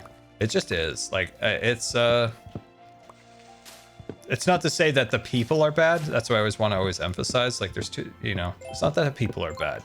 It's just that there's bad incentives, and the structure is just bad. And there's a lot of good people in that industry who are just trying to make the best of it, but it's not a great industry.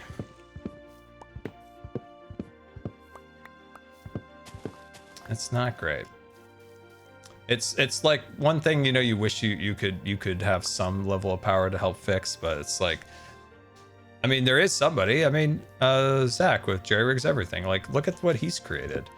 Like, it's absolutely incredible. Like, what like him and his wife have created. Like, it's, like he's creating like real wheelchairs. He's creating off-road wheelchairs. He's creating all sorts of new like assistive stuff. It's just awesome. So it's like, that's somebody who did have like the power to change something, and that I like always just so impressed. So impressed. So impressed. People 3D print wheelchairs. That seems sus to me. That seems a little scary. I don't know. I need to see how safe that is. I don't know if I would get in a 3D printed wheelchair. I love 3D printing, but I don't know if I would get in a wheelchair. I don't know if I would get in a 3D printed wheelchair. That would be a little dicey. Unless, you know, you could also, I don't know, sometimes people, there are machines that are more industrial that create more metal components than just like a consumer 3D printer is maybe what I was envisioning in my head at first. Because I mean, they make rocket parts out of 3D printing machines now, so that industry's evolved. I think my head was more focused on like consumer things, just making like a little plasticky thing. Yeah, there's lots of cool innovation. You know, speaking of Pixar, there was a video, goes back a while ago, where they had one of the most incredible machines that would like whip out maquettes. And oh my gosh, this video is probably like 12 years or 15 years old, but they went into their like, I don't know, it's like a toy prototype. I'm going back in time a little bit, but they could 3D print these like incredible like figures. And this was like 15 plus years ago. And I remember I was just blown away by what they could create with that machine. That's so cool. I'll try to find that video.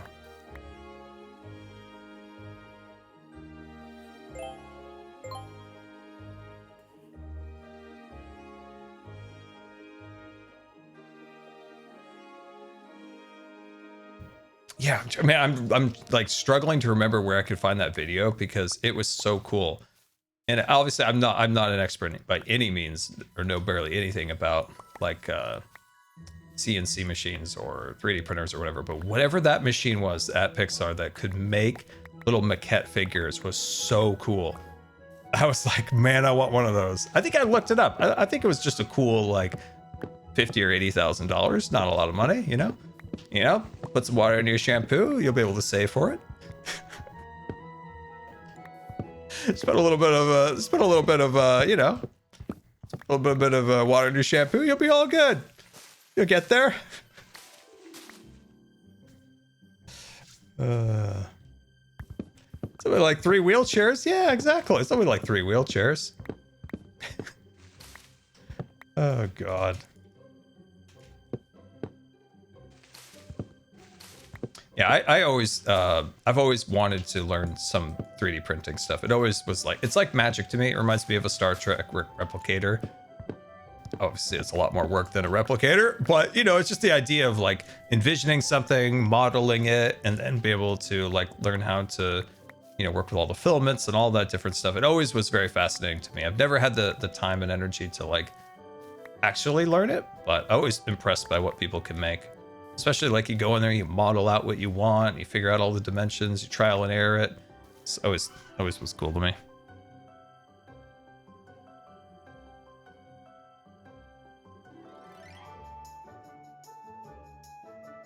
My parents have a 3D printing business. They're loud machines. I bet they are.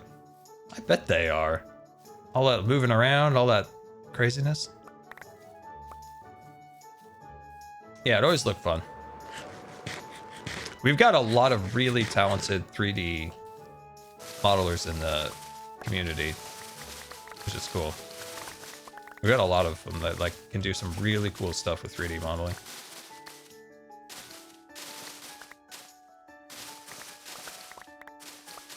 You see a cat? Oh, it's Mr. Fittingston. Hello, Mr. Fittingston. How are you? I always annoy my mom when I always call him fun, like, he's a fun guy when he's being silly. And then I started calling him fun guy. And I was waiting for my mom to get it, like, to realize what I was saying. I was calling him like a fungus. I'm like, hey funny guy. And then I was like, hey, fun guy. Oh, he's a silly guy. I wish you could see him right now. He has the silliest little head. Wait, now he's moved. Nah, he moved. He had a funny look on his face. He rarely sleeps in my room. So it's kind of a surprise that he actually came in here and went to sleep.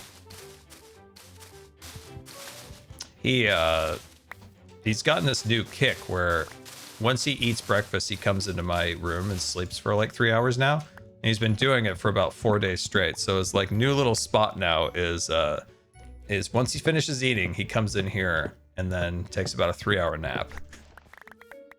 Mr. Fun Guy.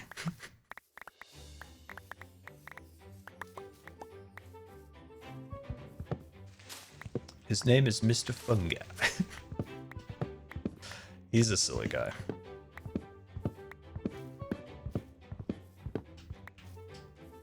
Well, I mean, we are getting some progress done chopping out all these trees. I mean, we are getting somewhere.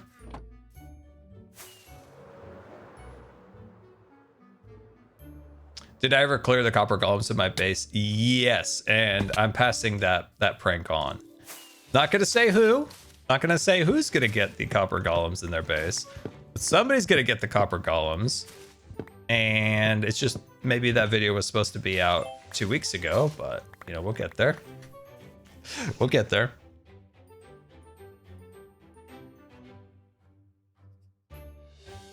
Let's see, how old is Finny B and Katie B? They are 2. Are they 2 now? Are they big 2 guys?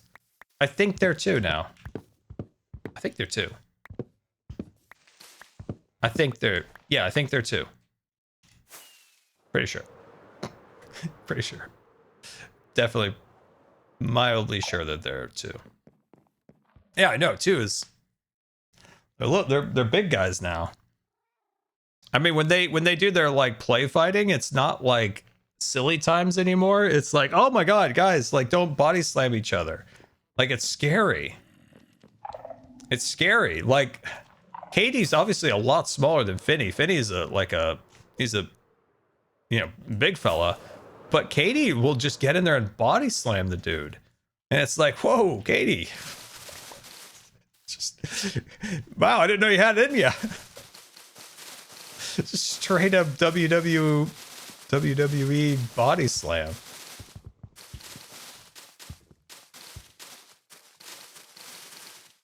But yeah, it's crazy how much older they've gotten now. It's crazy.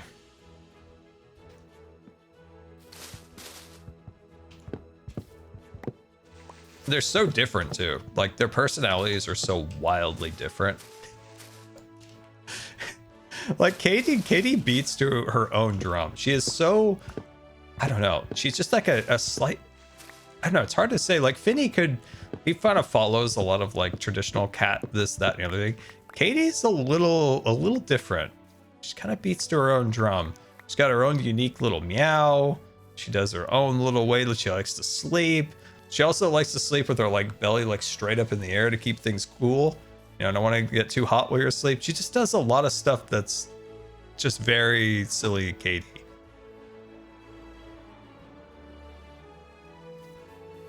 Where did my boxes go? Oh, they're there. But yeah, they're, and I think they learned a lot from, I don't know. I feel like there's like a dog in their life. Because they do things that are like dog-like, which is funny.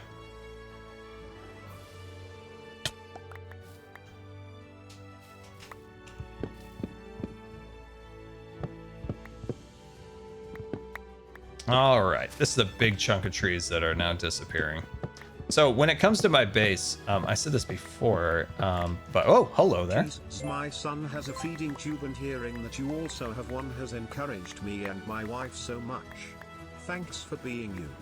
Oh, thank you for the nice message. Thank you for the tip. Yeah, I have. I've had one since. Well, my first feeding tube was in 2005, and then I had that probably until early 2007. Then I went on TPN for a good while. Almost died twice because of that. And then I had surgery, and then that.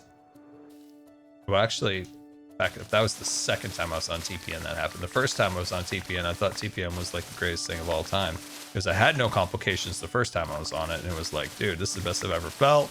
Feeling great, feeling strong. This is great. Nothing. This is the greatest stuff ever. That's right. I'm mixing up times I've been on it.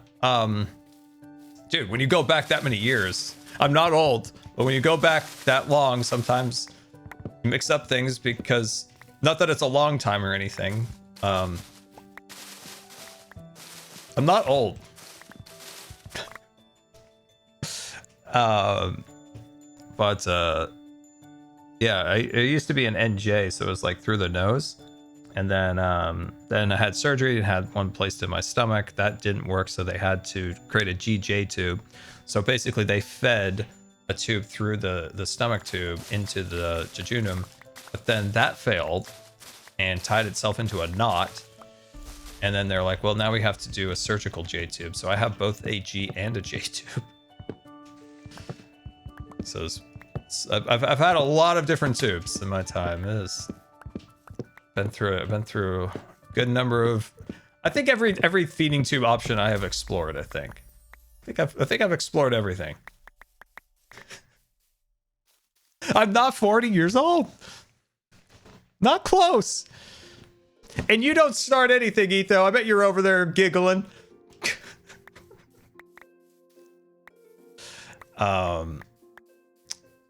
But yeah, TPN, that one I think someone had mentioned. What is that? It's total parental nutrition. So basically, it is a formula in a bag.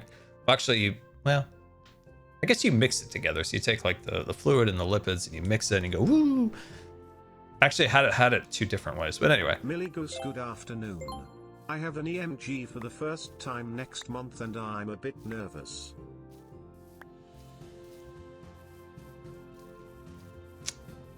I don't like EMGs, but they're also interesting at the same time.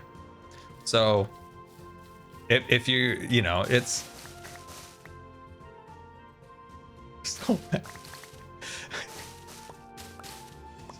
no, I'm not no, if you kidnap me, it's young nap. It's a young nap. It's a young nap, not an old nap.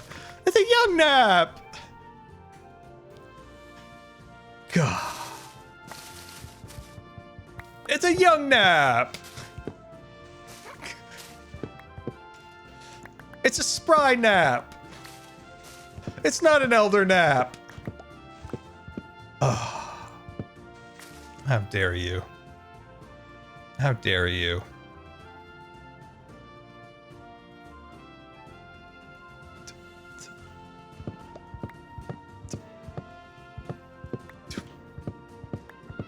It's a cool nap.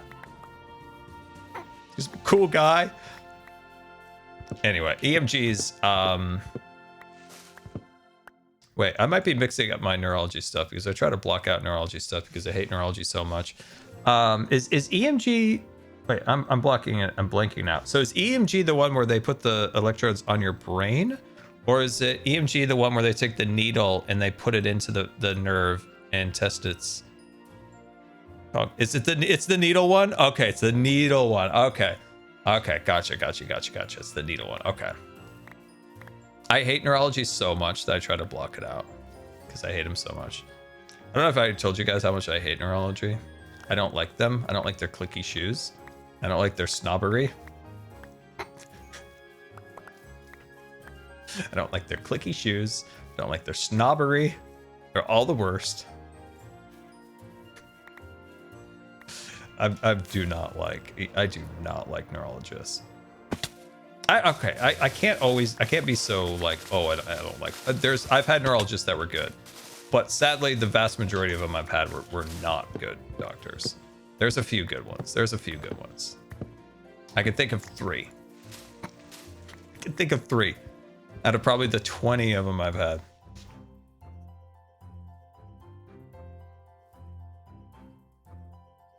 It's because they have to go to school for 12 years or 12 extra years. Yeah, well then they got the clicky shoes. They always got the clicky shoes. You can hear dude, you could hear a neurologist on in a hospital floor at like 2-floor distance. You can hear that sound, that clickety, clickety, clickety, clickety. Everyone's got that clicky clock. Why do that? Dude, I said it the other day. I said to my pulmonologist, she's like, you really need to go back to neurologist. And I'm like, I'm welcome, neurologist. And then I'm like, I don't know, like this is what they did last time, and there was just, you know, nothing beneficial. And I go, and you know, I'm just tired of their clicking shoes. And like the fellow pulmonologist like started dying laughing. Like, he knows they all have the same neurology shoes. I don't know what it is. They all got their fancy clicky shoes.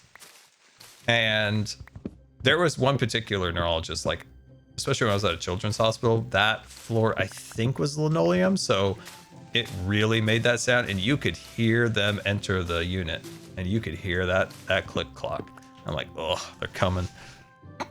Coming.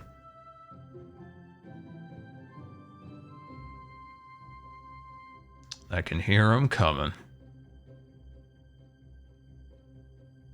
Dude, it doesn't matter if it's like female, male shoes. They all have the clicky shoes because they're fancy shoes. They got the solid heel. They got the fancy lab coat that just got pressed at the dry cleaner. It doesn't matter. They all act the same. They're all high and mighty. Ugh. The worst.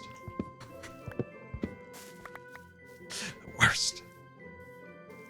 But yeah, EMG. It's been a little while since I had one. Yeah, I'll be honest with you. It can be a little uncomfortable. But there is something a little bit interesting to it. So often in the case of like, oh, you know, you got to go through this. Like, try to find what's interesting and be curious in life. When you're curious in life, often you can kind of take away some of the negative feelings, you know, towards something like that. So it's going to be uncomfortable. If you try to be a little bit more curious, like maybe instead of focusing on the pain or focusing on the discomfort of it, maybe focus on like, how does this actually work? At least that's how my brain works. Everybody's brain works in different ways, but you know, I'll often be like, well, how does this work? I'm going to distract myself by, you know, learning about it, or, you know, complaining about neurologists to the tech, you know. So that's something I've often done, is like, well, I'm going to focus on something like that, and that can help. There's lots of different little coping things that can really help in those cases.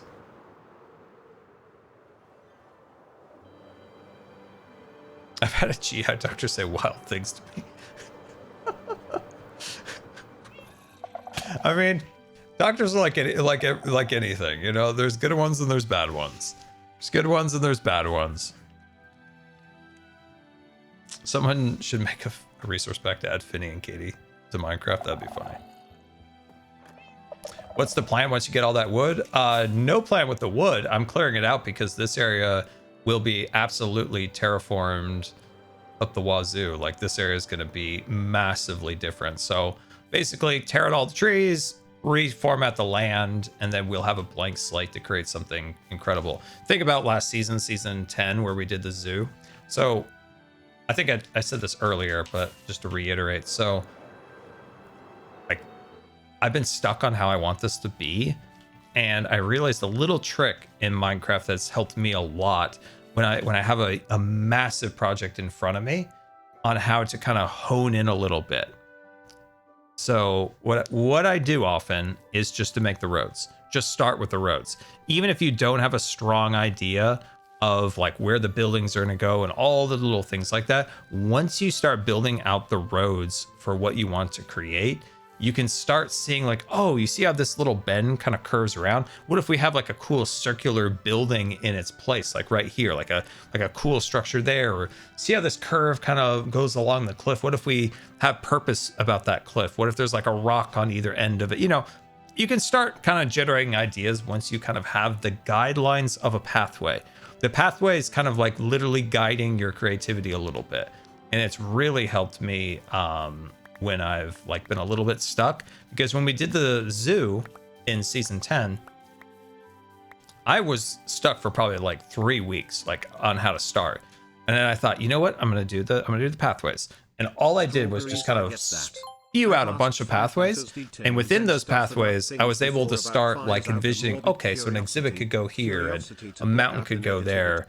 And it really helped. Like, it really like brought it all together. So I'm hoping that's going to be the case here, where it all comes together like that nicely. Kind of hoping for that. Kind of hoping for that. Let's see. Let's see. We got a tip coming in. Let's see.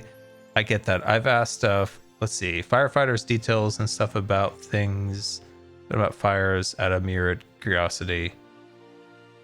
Yeah, I mean, yeah, it's. I've found in circumstances like that, like trying to find ways of just making things go a little bit easier, and one way to do that is to be curious about what's happening. Like, ask them, like, okay, maybe you're, I don't know, worried about a blood test. You know, oh, I don't like to get poked with a needle. Maybe this might not work for everybody. Everybody's got their different ways that their brain works and stuff like that. But maybe if you learned a little bit about how it works, it might seem less scary, maybe, you know? So there's always lots of like little things like that. A lot of times, the more you learn about something, it can make you less scared of that said thing when you understand it. There is a flip to that. And there also sometimes can be the case where you know too much and it can be a little bit paralyzing. So it all just kind of depends on how your brain works and what feels right and not. You just kind of feel it out. For instance, I get a little more nervous than I used to when it comes to surgeries, because I unfortunately know too much about what I'm in store for and all the things that could go wrong. That has led me to actually get a little bit more nervous before surgeries. But in like general, a lot of things like EMGs, things like that, you know, sometimes if you learn a little bit about it, you realize it's not so scary. It's not going to hurt that much. It's not going to be as uncomfortable as I think it is. I'm more building it up in my head rather than what it will be in real life. But there is that flip side where I know a little bit too much when it comes to surgeries. I know a little too much about what it feels like to be on a ventilator for a very extended amount of time, awake, wide awake, with a tube down your nose, or sometimes one time down my nose into my lungs. Well, not fully into lungs. Endotracheal tubes don't go quite that far, but anyway, you know what I mean.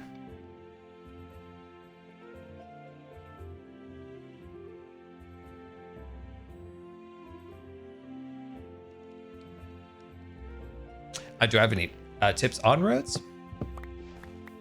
One thing actually has helped me a lot with roads, and I used to do this always just throwing blocks down, this and that. But I would recommend this Axiom's hand-drawn tool, like the little hand-drawn, like the hand guy. If you get out there and you do like a top-down like this, actually, let's just go into cheaty cam real quick. I don't know if you guys saw it in my first shopping district video. I did this in the video where I flew up. Like I said, threw up. I flew up in the shopping district. Okay.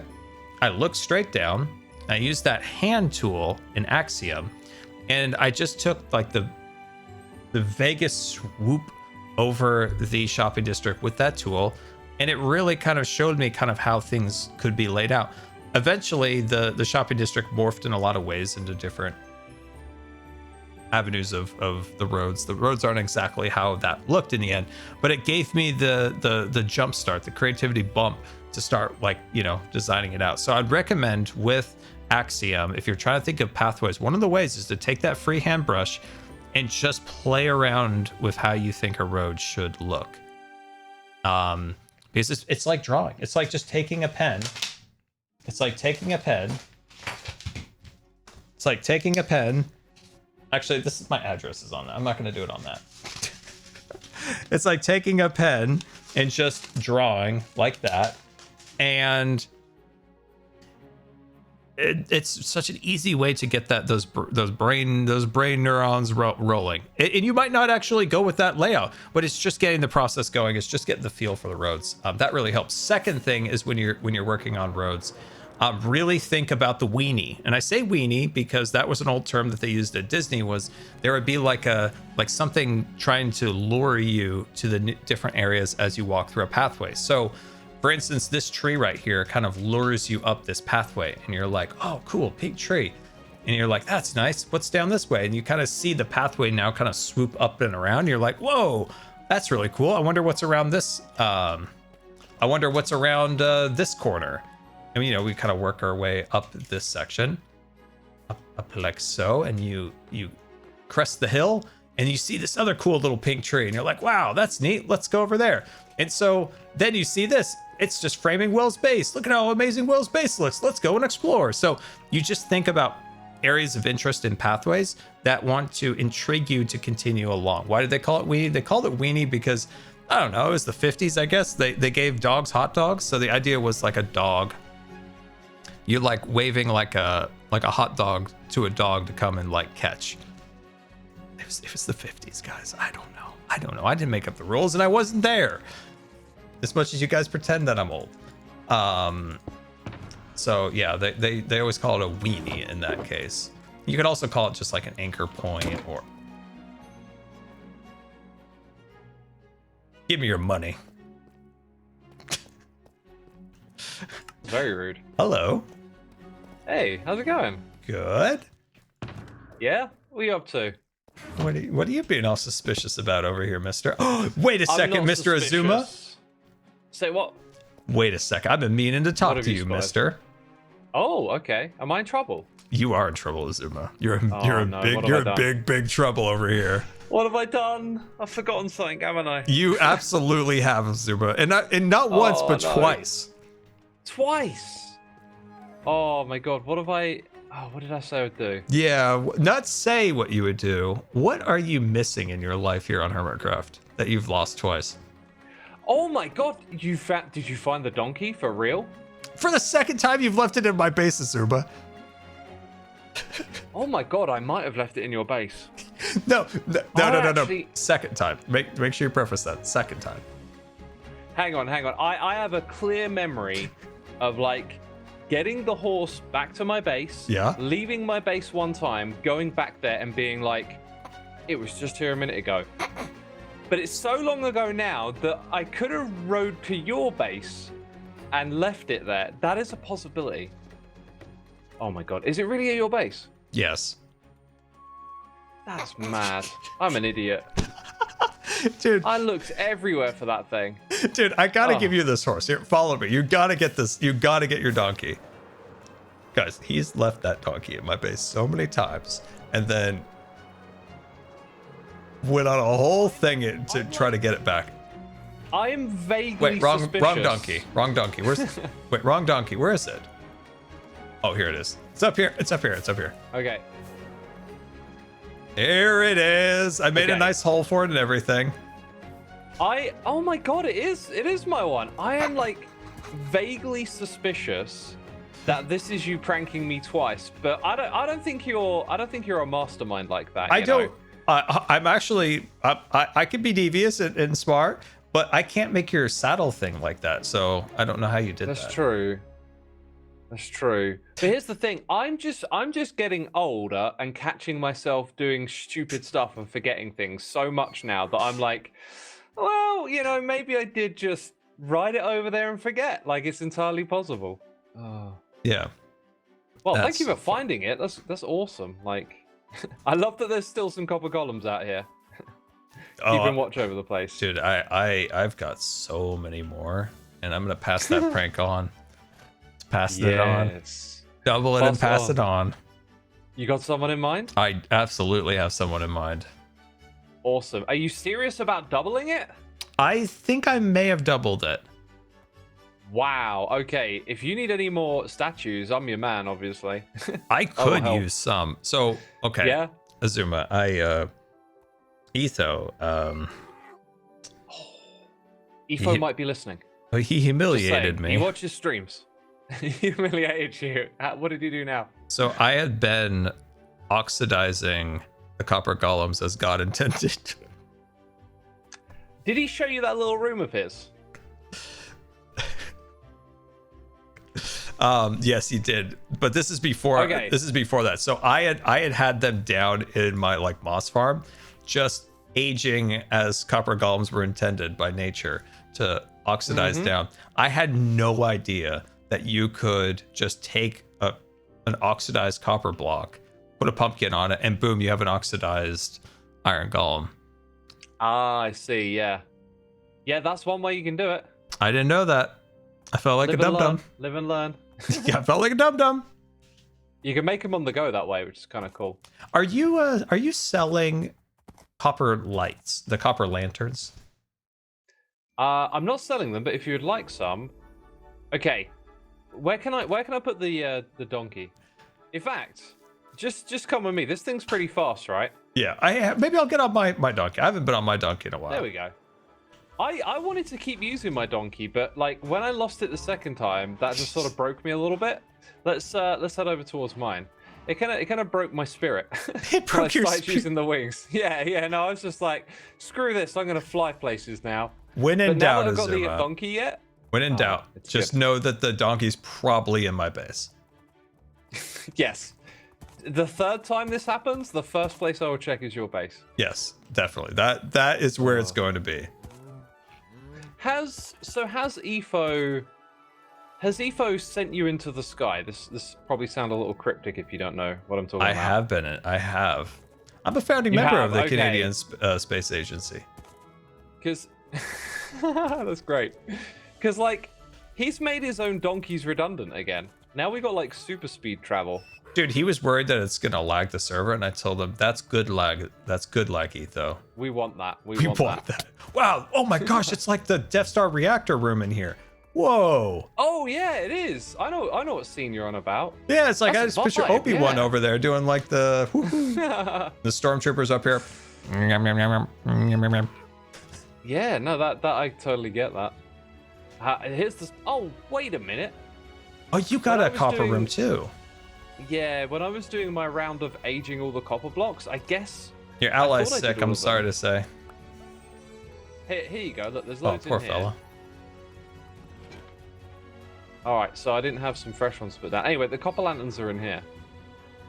Oh, okay. That So this is where you do your aging? Wait, my donkey is following your donkey. Say what? Keep running, Scar. Keep running. I'm running. Run, Forrest, run. He was so after you. Come back and stay a little closer. That's it. Stay in range. Do a little bit at a time. Hey, Zuma, I think your donkey likes me more than you. Oh, I know why. What do you got in your hand? I have carrots. Carrot? I got carrots, yeah. There we go. That's funny. Oh.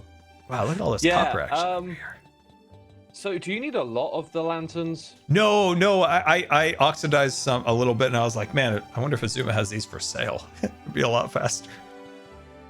Well, if ever you need any, you can just come and use this room. There'll usually be stuff like this lying around you can just pick up. Oh. So I age all the copper bits in here. Do you have a decent amount of wheat? Wheat? Yeah, over in this chest over here. Let's see. Yeah, take some stacks if you need them. I don't need any right now, but that's another thing. I was like, oh man, I wish there was a shop in the shopping district for that. I eventually need a little bit for a build, but not a ton. But I realized I burnt through most of mine, so I didn't have much.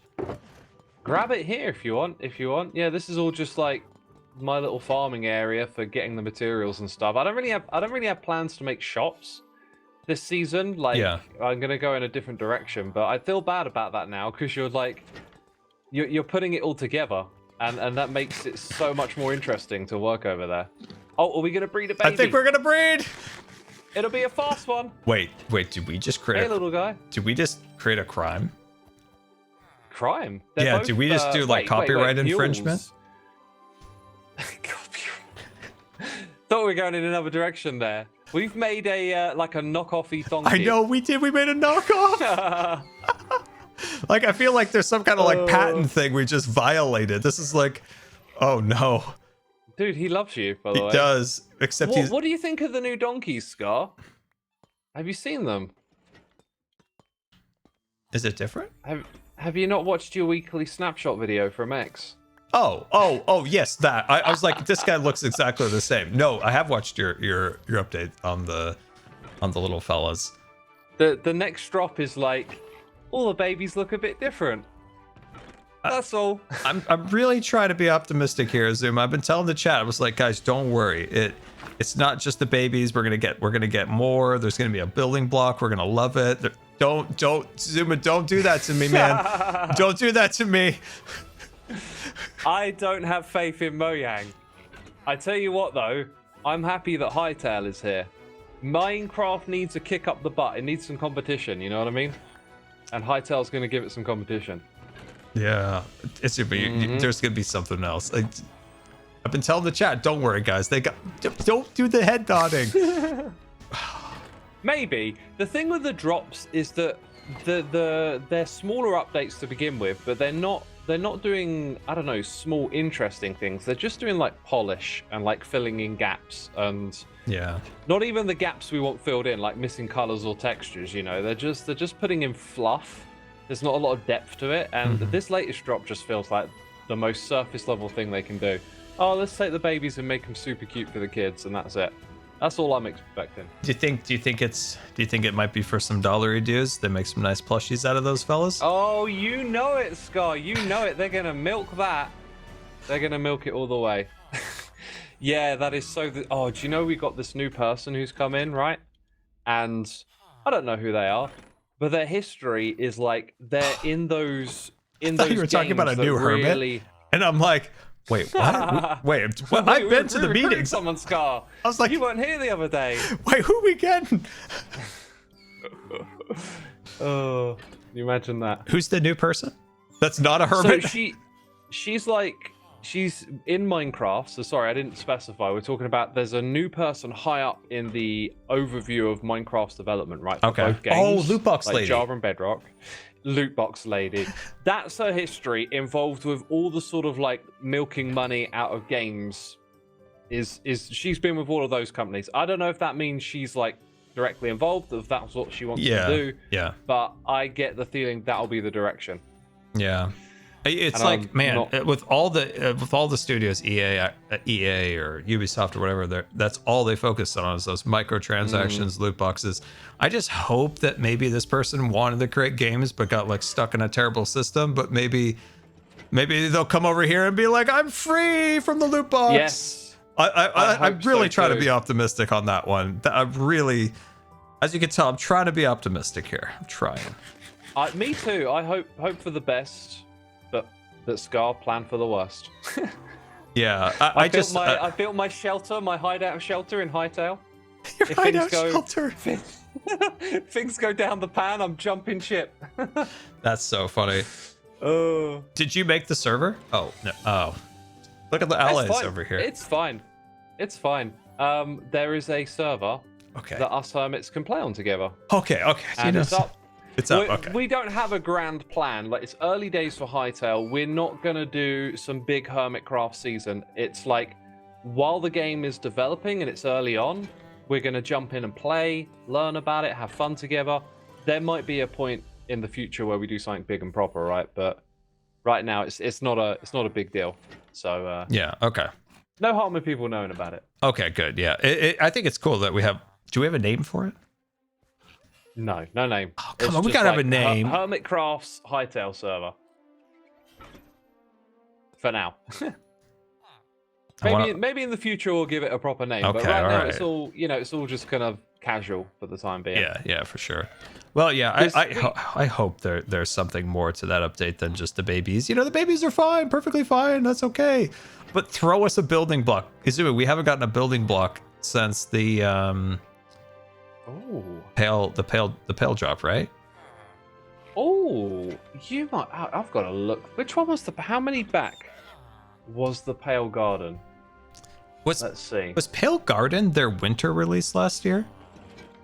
It's hard to remember because there's so many drops now. It was late last year, wasn't it? All right, the chat wants call that Hermitcraft, one? and they'll hear nothing else. The Garden Awakens. Yeah, this is it. So December? that was 21.4. December last year. Wow. Was that really the last time we got a new block? Yeah. And or maybe there's something else. Or maybe there's something I'm missing. Chat, help me. Am I missing something? It's probably something not as significant. So we had Spring to Life, which gave us bushes, cactus flower, firefly bush, leaf litter, wildflowers. So they're like decorative blocks. Yeah, they're great. I like them, appreciate them, but not building block. Chase the Sky had the dried grass, technically a block, but you know. It's a then we got plushie. the It can be a Copper plushie Age. next to your bed. You know, hug it before you go to bed. Keeps you warm. In fact, we're kind of standing around all the new blocks. We got the copper chain, we got the copper bars. They're all there, Scar. I guess those They're are all building there. blocks. I guess what I was meaning was more like a new wood or a new stone. Yeah, yeah. No, I get you. This is them filling in the gaps and just adding stuff to copper. Which these are great. Like I like the there. copper pieces, but these are more like mini like there's like big detail, little detail, and mini detail, and this is more of in like the mini detail category. Yeah, it's really not a game changer for building, is it? Yeah, it's I guess I'm just interested in that we haven't gotten like shelves go into mini detail, guys. Like we're talking about a block, like a physical block, like Shelves. That's a good point. andesite Shelves are decent. yeah, Shelves are decent. but it's not a building block. It's a detail block. It's detail. Yes, it's different. I agree. Very different block. Very different use cases for it. Still useful. But okay. But what if we were optimistic and said that there was going to be something else in this baby update? What would it be? I couldn't imagine what would synergize with that at the moment. I couldn't imagine a block where you go, oh yeah, that makes sense. So they'd probably have to break the theme a bit, unless it was some sort of like farmland block. Why are the donkeys going up there? I would assume that this update is going to be. They're climbing the walls. Where are they going? They're doing parkour. What the heck? They are ethos donkeys, man. They're doing parkour. That's hilarious. Oh. Come down, little guy. Look at him go. Oh, he's hovering on the wall. That's funny. Oh, it looks so derpy. What maybe I would assume that this update would be something spring related with the babies. Maybe there's some kind of crops, maybe a couple new crops. Man, well, they did spring to life. I feel like they've just kind of covered that. So True. They made it so the name tag is craftable, right? And as soon as I saw that in my head, it was like, this is the perfect opportunity to use that to like make babies forever young. But that's a data pack thing that we do here. Yeah. So like maybe they add an item that you give to a baby and it just stays a baby. Everyone would love that. That would be cool. Yeah, that would be cool. Okay. Yeah. It wouldn't be a block, but it'd be a cool addition. I would be so down for a farm update. I want a farm update. I see the chat bringing it up. I think we talked about that. Like, I think we talked about that maybe in Hightail. Like, just adding some more fun to it. Now, question. Like, I was thinking, like, how cool it would be to have, like, orchard trees or something like that. But is there something that we would lose if they made a dedicated apple tree? Because there's some weird quirks in Minecraft that make Minecraft unique that just are silly. Like, why does an apple grow on an oak tree? But it just feels like inherently Minecrafty. But I feel like we would miss some. I don't know if that makes any sense. But well, I reckon a tree that like has a fruit growing from it, like underneath, just add in a whole new type of mechanism where we haven't seen something like that before. Mm-hmm. And then that just gives, a little variety, and it gives technical players some fun building a new farm design. Yeah, I think if they did do an orchard, you would have to be able to pick the fruit. Pick it with your hands. Yeah. I think you would have to do that. I think you would have to plop it, give it a little clunk clunk. They've got a similar mechanic with the propagule. Yeah, the propagule grows like that, doesn't it? That's a good point. Yeah, it's like when I used to like harp on it forever about why flowers didn't act like sea pickles or candles. And I'm like, they've got a mechanic for it. And they did do it eventually, so maybe there will be like a way of like, getting like a fruit out there. That would be cool, dude. I'm so sorry. Your buddy over here is sick. He's just like hucking. Where's he gone? I can't even see Your him. ally's just throwing up over here. Oh, is it full again? I need to empty it. Wheels cheer 500 pounds. They have something big that is Yeah, I not guess ready that's to his the drop fate, to schedule, continuously so they throw have to those put items and something have no out, one so pick they them are up. doing something smaller so something Wow. gets. That's a false powered farm. Where by the did you way. hear that, Rambo? Oh, I need a chest. I've heard the opposite, but yeah, I like that. I like that. That would be my preferred option. You just stated. What was stated? That they have they're working on something much bigger. That's why they're doing the drop schedule. But I've heard the opposite of that. I have this horrible feeling it's going to be like a really big L because it feels like all of this end update stuff is just coming from the community constantly. Yeah. Like they're reading into nothing all the time, and it's almost like the meme of saying there's going to be an end update has now created an expectation. And if Minecraft are not creating the end update in the background, I think it's just going to anger players in the long run.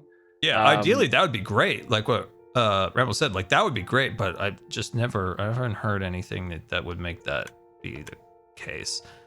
But, you know, who knows? Maybe we'll be surprised. But I do think they tease us a little bit with the end, with those end flashes for literally no reason. That was like a little bit of a tease. It's a strange one. It's a strange one. It does give you a little hope, maybe.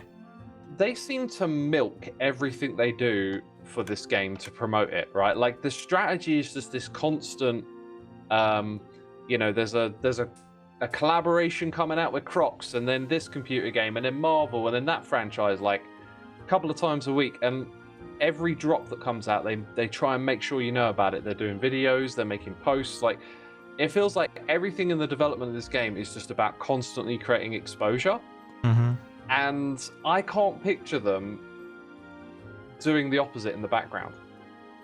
Yeah, I think if they were working on something, they would milk it for all they got. Yeah. I don't know. I do know that the only thing I'll say is there's people at Mojang that are very excited for the new year, this year coming up. Oh. That's what I've heard. That they're very excited. And they're releasing something. I don't know. That's Yeah. all I know is that somebody said that they were very excited for this year. And you know, that could be mean anything because I've you know, that could mean anything, but I would say that at least from an optimistic standpoint, they've had 1 year under the belt of the drops. Maybe they've got a better handle on how they want to do them better this year. Yeah. I would suspect, this is my only suspicion, is I would suspect that we'll get a drops for the rest of the year exactly how they were released last year. So we'll get like the drops again. That's actually, I think, semi-confirmed because a while ago there was this leak with the schedule, and it was like for the next 3 years, there's 4 drops a year. Then there's also that Minecraft other game called Spicewood or something. Do we think that's real? Do we think that's real?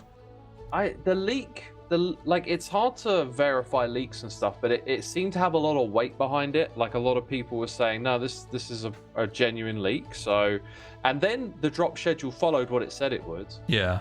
It makes sense they would be working on another game because that's been their strategy to try and make. They're not allowed to make Minecraft 2, so they're going to always try and make like another a game spin-off alongside it. Yeah, exactly. Yeah, I don't know too much. Yeah, I remember that document. I remember Cub and I looking at that. We found some holes in it. What was wrong about it? Like, the things that we found weren't so much about what it was saying, like with what it was showing, but more of how it was put together and how poorly it was put together. And it was like, because I know Mojang and their brand guidelines and how they do stuff. Like they used to get mad if like the creeper's color, the skin was off, like, you know. And like that document is so full of like design holes that I don't think that's an internal document. There's several of them, by the way. Like when the first one came out, people started making mock-up ones and passing those around. Maybe, but I know what you mean. It does look a bit like who made that. But then there's lots of different departments. There's Mojang, and then there's Microsoft, and there's like a corporate structure around it, and it could have come from like a different place. Like it could have been dictated from outside of Mojang because it's got all the Warner Brothers movie stuff in there as well, right? I'll have to go back and look at it, but I just remember all the like the little graphic design errors all over it that made it look so messy that I'm like, man, I know that they're pretty. You know what? They announced a new Minecraft experience thing, which is in the 2026 timeline, it says right at the beginning there's going to be another experience thing, and then Q2 of this year, after they do Minecraft Live, is when there's a new game, which is currently called Spicewood. So if it's either the end update or that thing, and we'll learn about it after the first Minecraft Live. Oh, but when did the movie come out? It was last year, right? Yes. Middle of last year? Yes. Yeah, it was just before the charity event. See, that was leaked on the schedule, but then there's also another one after it. I'm not sure what that one was. Yeah. But I tell you what, the second Warner Brother movie isn't on here in 2027, but they might not have known about that at the time. Yeah. It's interesting, though.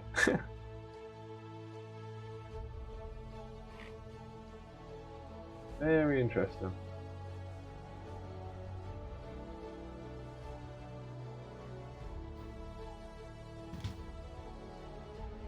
Yeah. Hopefully it's a good year ahead. Yeah, I think middle of this year is when we'll know. I think that Spicewood thing is either the end update or a spin-off game. Yeah. That's what I'm going to go with. Yeah, I wouldn't be surprised if there is another spin-off within the next bit. Y'all sound so positive. Well, I mean, you got to be positive. Like, you have two choices in life. You could be negative or you could be positive. I always try to tend towards being positive. Yeah. And like, I want the best for the game always. Like, I want Minecraft to always succeed. And any like criticism you say, like, oh, we don't like this or that, it's not coming from negativity. It's coming from we want the best for the game. Is always like, if there was a criticism of something, we always want the best for the game, because both the game is a big part of our lives and for all your guys' lives. So yeah, I always want to be optimistic and positive about something. Like, at the end of the day, do you always want to hear drab and dreariness? No. Gotta be happy. You gotta be excited, and plus, sometimes it's good to put a little bit of hope and a little bit of energy out in the universe, and hope it comes back to comes to fruition. I also believe in there's a term for it which isn't quite coming to mind right now, but basically, like, if you think positive about stuff and you look for those things, it will come back to you a bit more. You'll be a happier, more upbeat person in general. Self-fulfilling prophecy, that's the one. So if you go around looking at everything negative, moaning about stuff, then you're just going to drag yourself down a little bit, you know? It also paint everything you see in your life as negative. Everything will always come across as negative. And even when good stuff comes, you'll always paint it and find the negative in it. And I've fallen into that trap many times in my own life. And I've been trying to like dig myself out of a little bit of like a negativity hole that I've got myself into, where a lot of things that I did love just kept becoming more and more of a disappointment. And I'm just like, it's why I don't watch movie trailers anymore. Or at least I did watch Shadow of Mordor, the Darth Maul show. I did watch that trailer. But I tend to not watch trailers anymore. And I try to go into most things now with zero expectations. That's a good attitude, yeah. It's made me enjoy things more. My thing of late has been rewatching stuff that I've loved from the past. You know, just things that you really enjoyed. Like, I rewatched Breaking Bad, and I've been wanting to do that too. Did it hold up? Was it still good? Oh, of course. Yes. Okay. Good. Okay. It's a show. Like, this was like my 5th or 6th time rewatching it. It's one of those shows that whenever you go back to it, there's always like new things to think about when you go through it. Yeah. You know, it's got that depth to it. And now I'm rewatching Better Call Saul for the first time. I've been looking forward to that for a while as well. I've been watching that show is great. I watched the first 2 something seasons, and then for whatever reason I fell off. Not because I wasn't enjoying it, but just whatever. I think the pandemic hit after the 2nd season. It all got delayed. Might have been. Yeah, it might have been. And plus, that was also in the time period when we got like flooded with like Mando and a lot of shows. So I think maybe I fell off of it for a bit. But yeah, I've been wanting to watch that. Are you somebody that can go and rewatch movies and shows over and over and over again? Or when you watch something, that's it, you're done, never come back to it? I need a bit of time. Like, I can't rewatch consistently, you know what I mean? You need time between it. But my favorite stuff, I can definitely go back and rewatch it. I think I just went through a period of time of like always looking for something new to consume. And then it kind of struck me like, what about my old favorites? Like, today I rewatched Dead Poets Society. Have you ever seen that movie? it sounds familiar from the olden days. Not that I'm old or anything, but It's 1989. Robin Williams. It's my favorite movie that was a of all long time time. ago. Okay, I've heard of it. It's I don't know such if a I've beautiful seen movie, it. Scar. It's on Netflix if you want to watch it. It's a beautiful movie, very, very moving, very emotional. Okay, yeah, love I'll it. check that out. Not that it's from a long time ago. Like I'm not old or anything. The chat doesn't call me old. And 24 hours. my other favorite movie, by the way, I'm not going to recommend because it's terrible, but for some reason I love it. It's Volcano with Tommy Lee Jones. He's in LA and a volcano erupts under the city. I love that movie as a kid. Do you really? I used to go out in the garden with the hose and make my own lava flows from that movie. That's so funny. You remember that? Oh, that's dude, such a blast. Dude, I've is that the seen one where that they put the movie- concrete barriers to try to stop the flow of lava? Yes. Yeah, it just none of it makes sense. But like, I love seeing Tommy Lee just run around barking orders at people. Dude, Just being on top of it. That's so funny. When I was a kid, I loved volcanoes because my mom would take my grandma up to Seattle. We lived in California, and we would drive. And so we would drive it. It was like 1,000. Was it 1,000? It was a good amount of miles. But you go up, so you're going up I-5. So you're going from the bottom of California all the way up to the top. So up to like near the Canadian border, just a little ways away from it. But so as you progress that route, there's the Cascade Range. So you see Mount Shasta, Mount Hood, Rainier, Mount St. Helens, Adams, all these mountains can you see Adams? Yeah, I get a little bit. But as you go up, so I got really fascinated with volcanoes. So that movie came out during that time. And there was another movie that was more set in the Northwest. There was another volcano movie. And dude, I love that movie. Dante's Peak? Dante's Peak is the other one of that time? Was that? Brosnan? I don't remember the name, if that's it. Yeah, I just don't remember. But dude, I was so... It's got 007 in it, James Bond from GoldenEye. That guy. I was so It's into called volcanoes. Dante's Peak. Oh, Dude, man. what did you call it? Cascade Range? Looks absolutely beautiful. Yeah, the Cascades are incredible. The American countryside looks utterly incredible. I'm very privileged to be a little bit traveled now around Europe, especially. Yeah.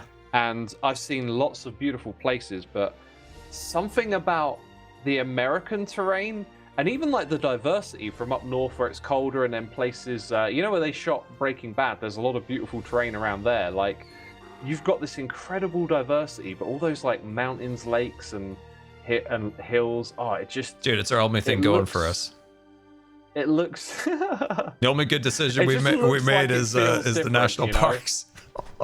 The national parks. It is my mission probably like in the next few years to get out to America and see those places. Yeah, it looks so beautiful. If you do make it to the Northwest, like I'll give you a list of things that'll like blow your mind. Like there's so many cool things. I'd appreciate that. Yeah. Especially the national, like the. Oh man, I'm just thinking of so many cool things. Like up in Seattle, I've never been to it. If my mom hears, she'll get mad because she's always wanted to go too. It's always been in the periphery, but the Olympic National Forest or a national park, maybe it's a national park, is incredible. Like that, or dude, if you hiked up, that is a national park, is Mount Rainier. Go during like when the flowers bloom, dude. Oh, it's so cool. And all the mountains around here, like I'm always telling Mumbo, like someday, dude, you got to come and try to climb. Oh, he could easily climb these, but climb Mount Hood, climb all these different mountains up here. I think he would love. I'd like to do some of that too. When I was at Selamsee in Austria at the end of summer, and that was my first like taste of doing a hiking trip. And like, man, I walked all day, and I loved it. It was beautiful. Like I could totally get into that. Yeah, like if I'm sitting here where I'm at right now, like the mouth of the Columbia River Gorge is like right there, like a couple miles, because I can feel the winds coming, the east winds coming through it right now. Like it's been insane winds. But the Columbia River Gorge is really cool, and there's some trails, waterfalls that are really underrated, and it's. What was the name of it again? The Columbia River Gorge. Columbia River Gorge. Look at Cape Horn overlook. That's about, I don't know, 15 minutes from my house. It's such a cool place. That's a cool one. Beautiful, beautiful. Mother Nature is very therapeutic. I think probably because we're so detached from it. Dude, I look at like Mubbo's pictures up on those mountains, or my brother who climbs all the Cascades. Like, he recently like got a new job, and they were doing the big introduction and stuff like that. And he's like, the announcer's like, and he has climbed every peak in the Cascade or whatever. And then they go, would you like to say anything else? And he goes, oh, that's about it. That's about it. Or something. It was like, this is how this introduction, it was like, naval rescue swimmer, rescue, like on records, rescued, I don't know, like 2 pilots and like 1 person who got blown off by a draft from an aircraft on a carrier. Like, he was a rescue swimmer, rescue people. And then he climbed every peak, and then he was just like, would you like to add anything? And he's like, no. In that voice goes, no. With the snickers. So some people just don't need the attention, do they? No. But yeah, this overlook, Cape Horn Overlook, that looks like just such a stunning spot. I'll often feel like I'm gonna die on it, but I love it because it's on the side of the cliff, and like cars come whipping through there, and there's only like a little spot you can pull off it. Oh. And you know, I don't think anybody's really ever died there, but it's scary. It's still kind of scary. If you're scared of heights, like looking down that cliff, it is a drop off. I don't think I'm scared of heights, but I get a bit like woozy. Like I try not to lean into that kind of thing, you know, when you feel that way. Like if you're actually safe, like don't try and lean into it, you know. Yeah, that's a good point. I do not like going up ladders. Like ladders, you are sort of safe on them, but just the openness around you, ugh. I had to go up like on my roof a while back, and I hated climbing the ladder. Yeah. You said something really smart a minute ago, is that lean into thing. You know, when you have like a potential fear, like that's like, it's like it's like something like growing in your head, and you could kind of like ward it off by trying not to lean into it. It's something I think's a superpower that humans can learn. Like there are things that are like blooming of fear in you, and if you can like cut it at the bud, like it helps. It's like when you feel, it's similar to how like self-fulfilling prophecy, what you choose to think about, or if you have an emotion stirring within you, you kind of have to like build up this muscle to remind yourself to like not lean into it. Like sometimes you'll have maybe for a very valid reason, like a negative emotion come over you, but you can kind of like dwell in that space. You can really lean into it. So like, you know, you can do the opposite, which is to like lean away from it, you know. Just try and orient your thoughts in a different direction a little bit. It doesn't mean it goes away or you feel better suddenly, but like, you know, that's the thing you can do is get lost in those kind of feelings sometimes. I've definitely found places where I feel like if I'm leaning towards something and identifying like this could be like a problem neural pathway I'm developing, is try to like right the ship. Like I learned that superpower in like 2020, and like you can kind of feel when you're developing a neural pathway that's not good, and you can kind of right that ship and be like, ooh, I need to identify that this is a bad way, and kind of like we're getting close to something called CBT, which is cognitive behavioral therapy. This worked really well for me because I'm kind of like an agnostic person. So something that's like physical, like the structure of your mind, appeals to me more than like emotional or spiritual ideas. And this is about saying like the things you think in your head, like negative thoughts, are pathways, and the way the brain works is you keep thinking it, it'll be stronger, and therefore it's easy for that idea to fire in your mind.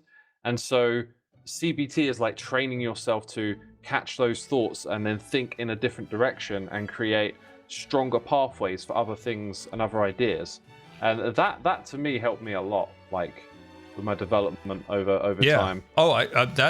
That's proved to help a lot of people.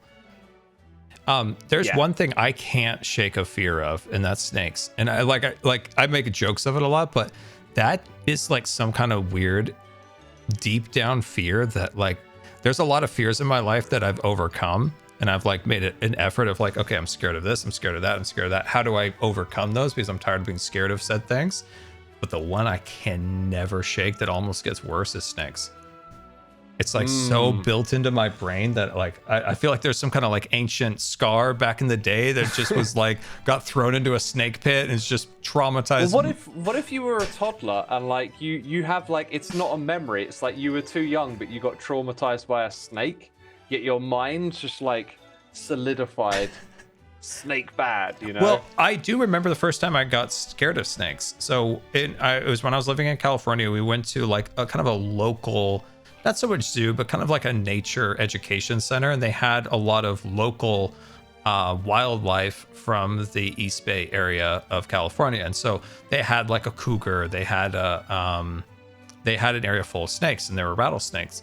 And I remember feeling a little uneasy around them. And then when I got home, it was like, Mom, I want to go play in the sandbox. So the whole time I just wanted to get back to my sandbox.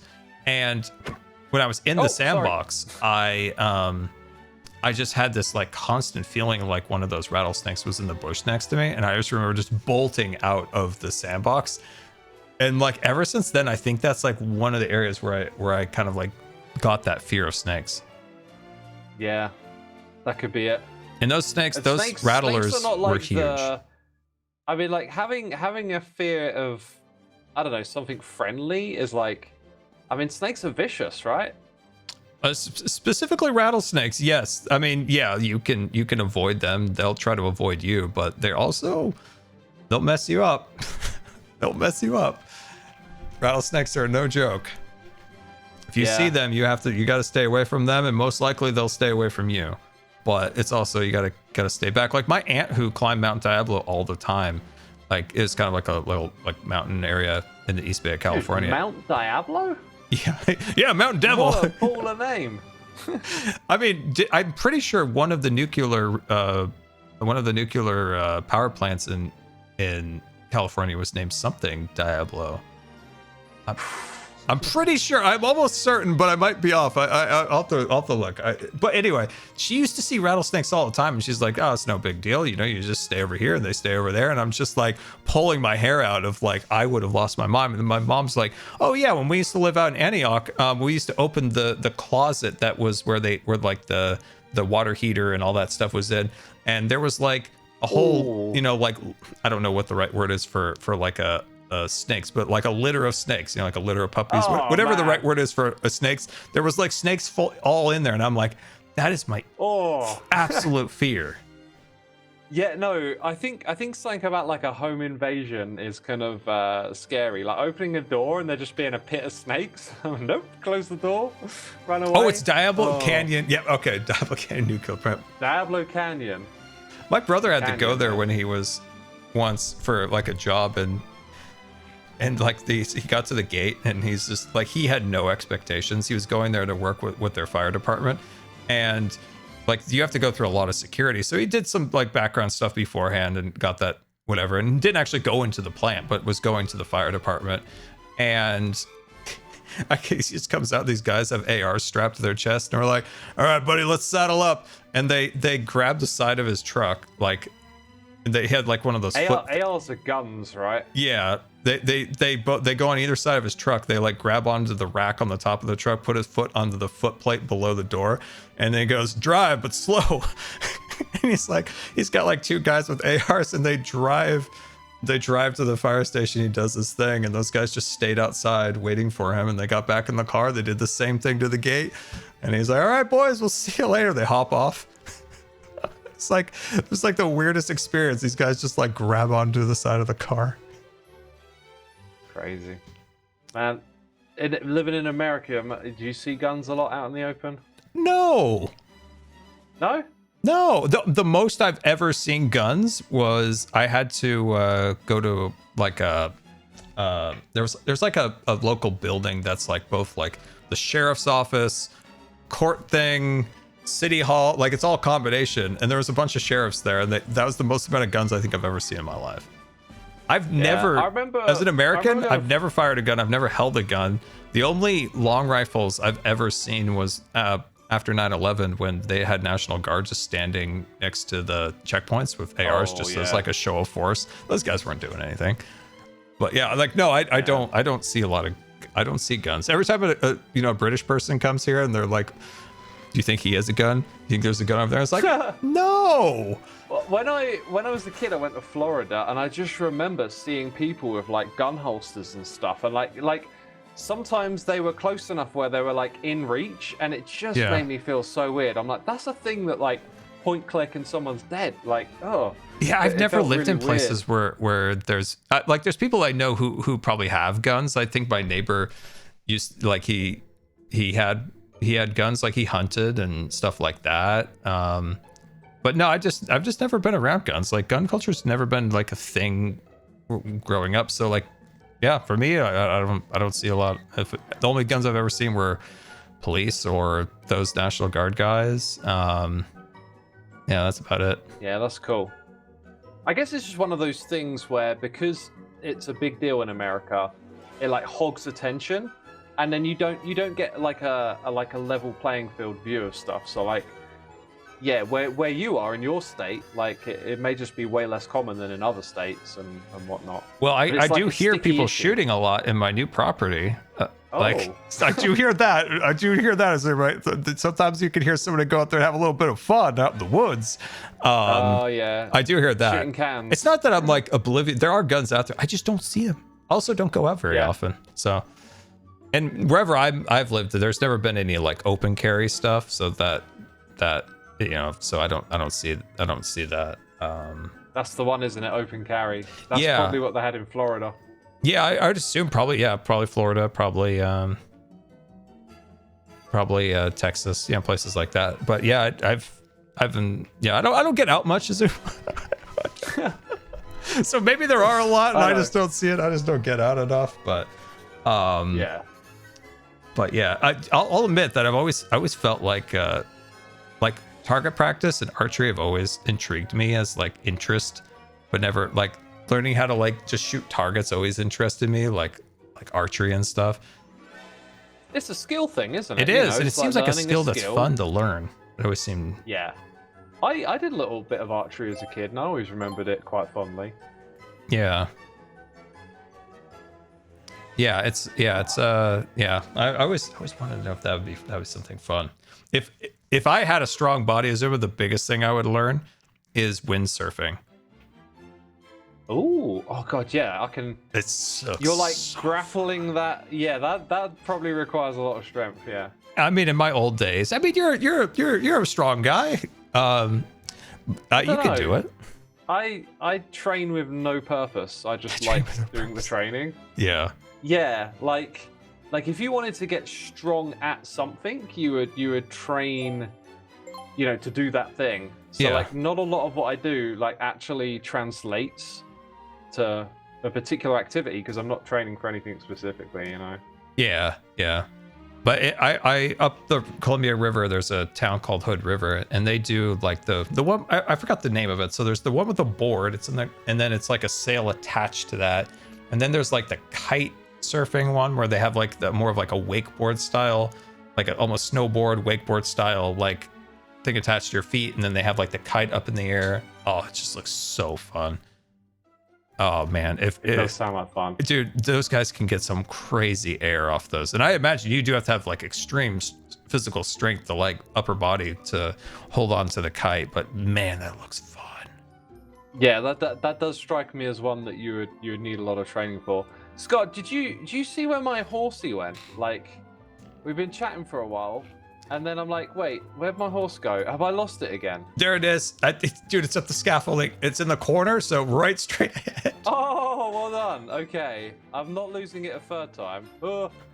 Let's get this guy down here. I need to put him safely away. Scarlet adrenaline junkie. I did some stuff as a young lad. My voice is gone. I did some stuff as a young lad, You had your moments. The closest I get to anything like adrenaline is, excuse me, like taking my off-road wheelchair down hills and stuff. But so you got to live a little bit. You get a little rush from that, sure. Yeah, you got to live a little bit. You got to get out there and crazy. I found a new road that I thought would be really fun to go down. And then I watched this Australian show about an emergency room, and watching all the people come in getting beat up from things like that, I decided, you know what? I'm not going to go down that road.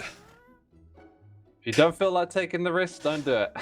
Yeah, after watching that Australian show, the emergency room, and like everybody was coming in with like people riding mopeds, motorcycles, and it was like all the same injuries. And I'm like, yeah, I'm not going to take that risk, because all of these are, you know, motorcycle, moped versus car. And I think I want to limit my exposure to cars after watching that show. Yeah, that sounds like a bad equation right there. Love the Australians, but you know, that show scared me. Yeah.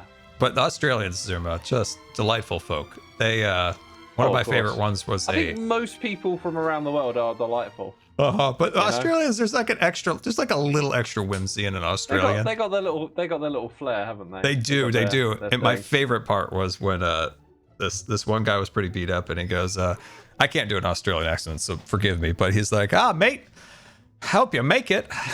He's like, what did that again? He's like, oh, mate, I hope you make it. And he's got like... That's not Australian. I know it's not. Saying. I know I butcher everything. But he basically was saying that he's like, yeah, I paralyzed him, took over his breathing, and put a chest tube in him. God, I hope he makes it. He's just so like nonchalant, like, hey, I hope he makes it. Yeah. I love it. Oh, man. Dude, back in the day when we used to play Call of Duty, like, we used to love to get a good Australian in the party, because they were always hilarious. So many good jokes. Man, it's been a long time since I played Call of Duty. Now, if you're looking for any fun Australian videos, my favorite are man versus kangaroo Australian videos, and the most recent one to drop. And this is not AI. You're gonna send me down a rabbit hole. Dude, I confirm this. This is not AI, because I've been tricked. Well, people have been trying to trick me with the internet, and I'm wise to it. But this is a guy. He's perished. Oh, what the heck? There's a kangaroo in a ring with a guy here. Dude, there's so many. This is. What am I looking at? There's no way that's real. I don't know about that one. I can't vouch for that one.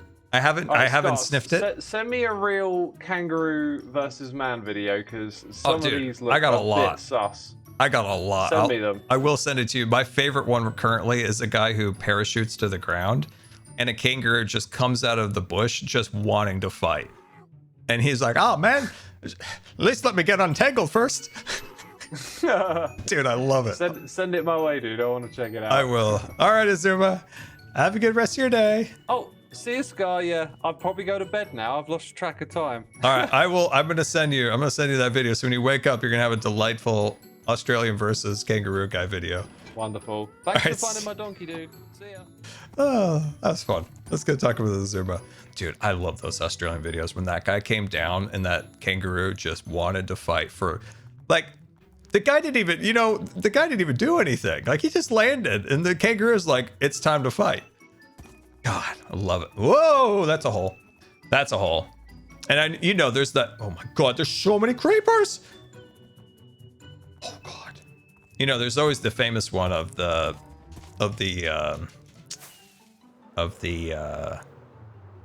dog that's being strangled by the kangaroo, and then the guy goes up there and cold cocks the kangaroo, and the kangaroo's like, psh, fine, you win. He's like, fine, you win. He's...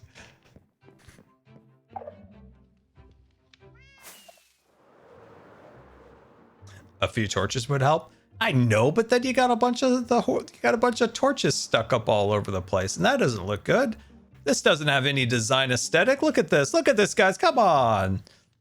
You know that I don't know if you guys remember this, but I recommended a YouTube channel a while back, and it's this guy who builds houses, and he tries to build houses with like old techniques and old styles, and tries to explain like why certain architectural elements are in houses and how they make you feel, because often a lot of these things are very subconscious when you are like looking at something and you inherently see it as like, oh, that's pleasing. And he explains a lot of that stuff.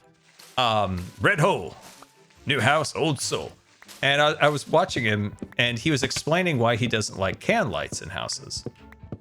And his points are all valid, except he builds fancy houses, so they're kind of unrealistic for the vast majority of people. But something he said was so smart. He's like, nowadays when people put recessed lights in the ceilings, it's like they just shotgun approach. They're just like putting holes all over your ceiling. And it kind of like throws your eyes off when you're looking into a house, because now all you see is these little like black holes up in your ceiling where they just like pepper all of these can lights throughout a house. Where more traditional lighting methods were actually to bring the lights down to more eye level, and that's like table lamps and stuff like that. But it's the same thing about when we have to spam in Minecraft torches, and it just looks bad when you blanket a landscape full of torches.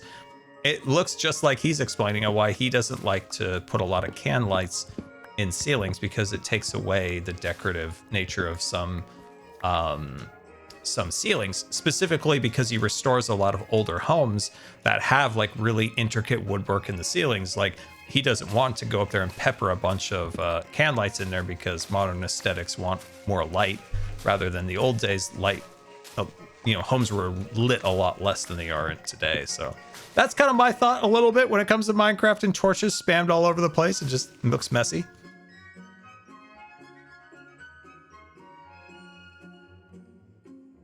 In Australia, we fear mosquitoes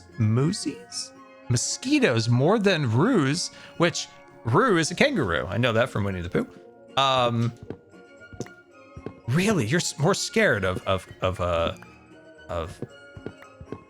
mosquitoes. Now, mosquitoes, not great at all. Mosquitoes love to eat me up. Last time I was in Florida, my God, I was 10 years old, and I was just covered in mosquito bites. Everyone else was just chilling, and I'm just sitting there, just a complete disaster full of mosquito bites. Oh, the worst. Just the absolute worst. What are some good nature things that kill mosquitoes? Like what feeds on mosquitoes? Like what goes that? Bats? Frogs? Okay, get some frogs. Get some frogs. I need some frogs.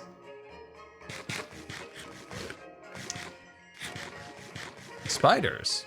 Really? Oh yeah, I guess spiders would. Yeah, with getting caught up in the web and all. But what really goes to town on mosquitoes? What's like, dude, we love these mosquitoes. We can eat them all day, every day.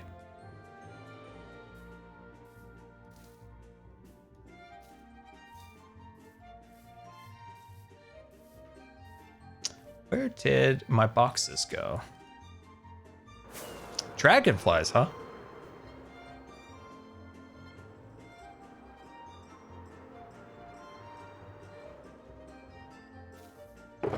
I like bats. They still give me a slightly uneasy feeling, because I was pretty convinced as a kid that that of course bats, that's where Dracula comes from, and he's gonna kill you. So it's not that I don't believe that. Trust me, guys, I don't actually believe that in my young age, but they're still in the back of my head. There's still that little bit of like wonder, like you never know. You never know if that one particular bat might, well, be Dracula. You never know. Crazier things honestly have happened. Am I right? Crazier things have happened than that. Yeah, my young age. Of course.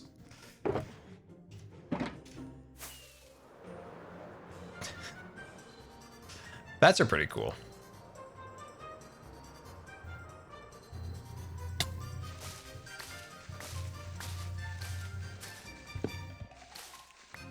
I don't know what just happened. Someone's like, I don't know what just happened. I just joined. I'm just talking about how, you never know. Once in a while, there could be a bat that's actually a Dracula. You never know. Crazier things have happened. What's my favorite country in Europe? Well, sadly, I've never had the opportunity to go to Europe. Well, fortunately, I've been invited to do things that I had to turn down because my lungs are stupid and I can't fly very far. But if I ever get the chance to go to Europe, what would be my favorite country? What are some benefits? All right, let's work down the list here. Let's see. Switzerland, they got those really cool mountains. And a lot of bunkers. I watched this YouTube video where they got a lot of bunkers in those hills. But Switzerland, they got the cool mountains, they got cool trains. What do we got? What we got? Sweden, you know, probably got some kind of weird families still hanging out there somewhere. I would like to go to Sweden. Sweden looks cool. Let's see, what else we got? What other countries here? England for World War II history. I'd like to go to the Imperial War Museum. I'd like to go to Churchill's bunker. Yep, that's true. I'd like to go to the Tower of London. That always looked super fun to me. I know it's like very touristy, like, you know, real British people are probably rolling their eyes like, but I think it would be cool. It sounds fun. It sounds fun. And every time I've recommended somebody to go see, okay, I've never seen Stonehenge. I don't even know where Stonehenge is in England land. But every time I've known somebody who's going there, I go, well, you got to go to Stonehenge. And they just roll their eyes. Like, Stonehenge has got to be cool, right? It's ancient monolith. Come on. It's got to be cool. There's got to be some fun stuff in there. Right? Don't tell me that Stonehenge isn't fun. It's always looked cool to me.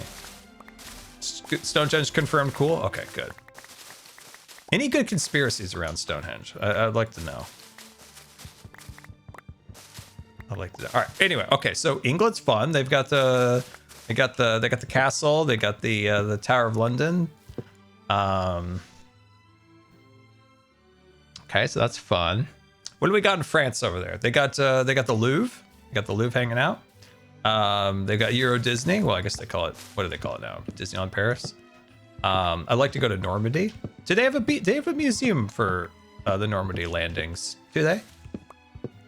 Do they have any museums for that? Or do they pave it all over and just turn it into a bunch of beach houses under one of the most like important battles of human history? If it's been paved over with a bunch of like houses, I will cry.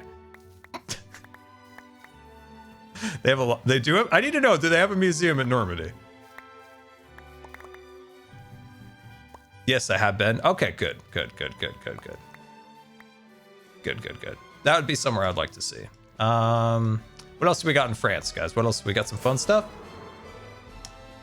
I think from like a really stereotypical American point of view, like France is just kind of like Paris, but France has all sorts of other like really cool areas, like the south of France.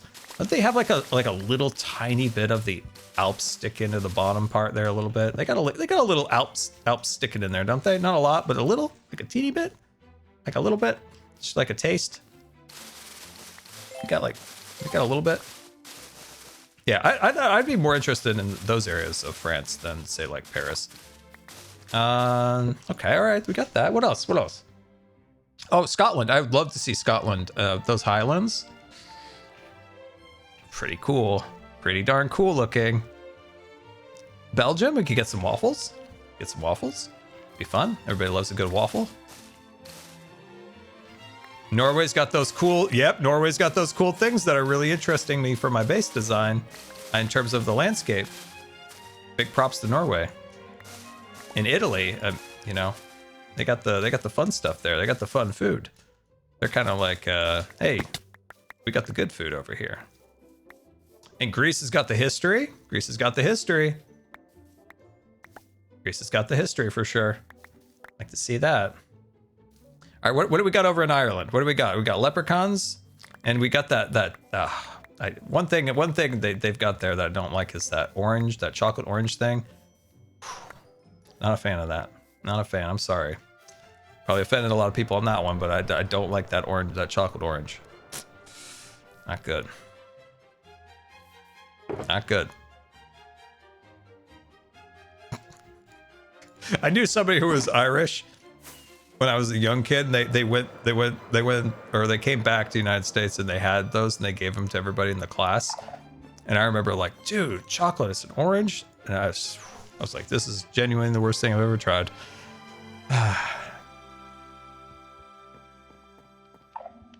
Okay, what other cool countries am I missing here? Got Italy, got the good food. I would like to see, I would like to go to Italy and see some of the old stuff. You know, you got the Colosseum. That'd be really cool. That'd be cool. That'd be fun to see. I know most of this stuff is very like stereotypical touristy things, but you know, if you have more, you know, unique backwoods things, let me know. I'd like to go to Germany. There's one of my favorite watch companies is in Germany, and I think they have watch tours. I'd like to go on a watch tour of that. I'm not much into watches as much as I used to be. The watch scene just got really annoying. It just, I don't know. It got like crazy expensive, and then I don't know. People are really obnoxious in that space. It just really turned me off. So I'm not as into watches as I used to be. Because everything I wanted became like 10 times more expensive, and then the snobbery is just too much for me. Snobbery can be rough, but I still love like a good like crafted watch. Makes me super happy. Like a good automatic watch. I love that. I just don't. Like, some of the watch culture really annoys me. I told somebody this once, and they're like, "Oh, it's because of the crypto bros," and I'm like, "Ah, they got us again, boys. The crypto boys got us again. They got the watch. They got the watch. They ruined the watch scene." But anyway, what else? What else?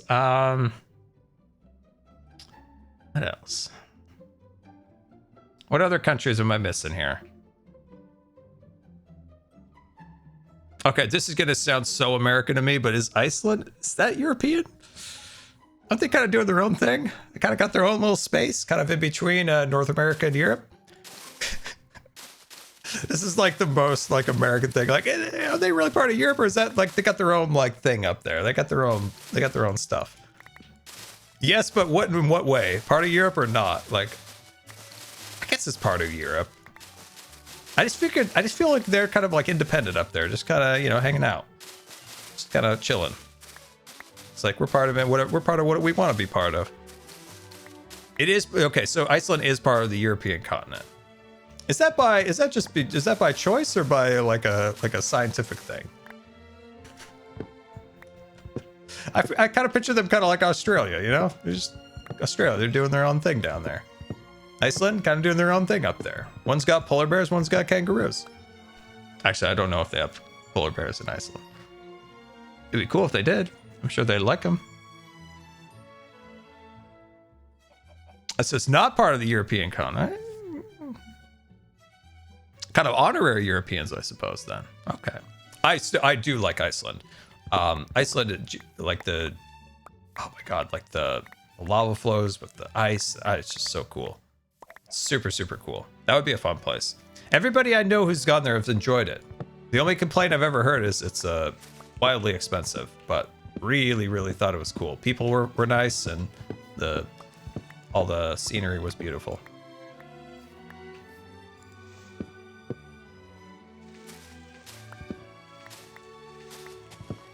Yeah, I always heard such good things about Iceland. Would definitely love to see it. The Netherlands. It's a very happy name, the Netherlands. We're the Netherlands. Very happy, very jovial. Very jovial. I like the name. All right, what else? What else? What else? What am I missing? What am I missing? But what am I missing in like in these areas that would be cool to see? What am I missing? I think the Alps is probably the thing that intrigues me some of the most, because I love a good mountain. I love a good mountain complex. I love a good mountain complex. I don't think I could breathe in the mountains, but I could at least appreciate them. At least appreciate them. Spain and Portugal. I think my brother went to Portugal. I think he enjoyed it. I think he liked Portugal. And the Swiss and the Alps again. I'm going back to the Alps. They got the coolest trains. Like, they got some wild train activity up there, and I'm jealous of that. Those trains look so fun. They look fun, man. Oh man, they look like a good time. You can persuade. I'm just a sucker for a good train.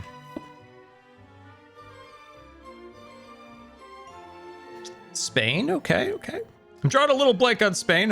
Tell me some benefits. What do we got over there? I feel bad right now. My streamer brain, and we're at like 3 hours and 20 minutes. I'm forgetting Spain's existence. What do we got? What are some good benefits of Spain? I feel bad for the Spaniards out there. I love you. But what do we got over there? What can we go and take a look at? It's warm. Okay, you got me there. It's not as cold as it is in other places in the United States, but it is cold here. So I like that. Food and culture. Okay, good, good. Like that. They have trains. They got trains. They got trains there. They got trains. I'm excited. Roman history. You know, I'll be honest. I don't know a ton about Roman history. It's always one of those things you file off in your head, like I will learn this someday. Just haven't made it back to that neuro pathway to go learn about Roman history as much as I want to. You know, like the bare bones, right? Like that you just learn in school, whatever. But you know, that's like a dime of a dollar worth of knowledge. It's a cool little saying I just made up. We're gonna coin that. 10% of what the real history of it is. What about Australia? I'd love to go to Australia or New Zealand. It's just I don't know how I like physically could ever go to those places, sadly. You know, I'd love to travel. Travel's just so difficult for me. And unfortunately, more so than ever.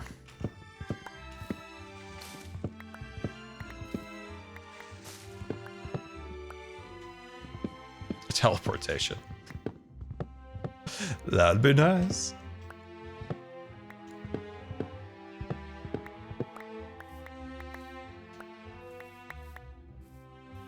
Yeah, but I'd love to see. I think if you went back to one of my first streams ever, one of the places I always wanted to go was Japan. Like way back in like 2014, I was like, I really want to go here, but I just don't know how I would ever travel that far, sadly.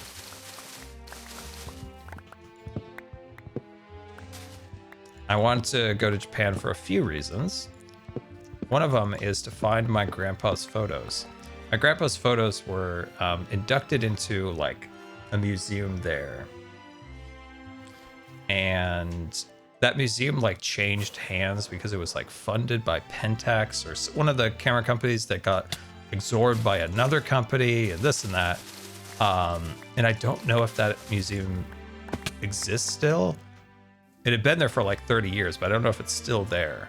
But I'd like to see my grandpa's pictures.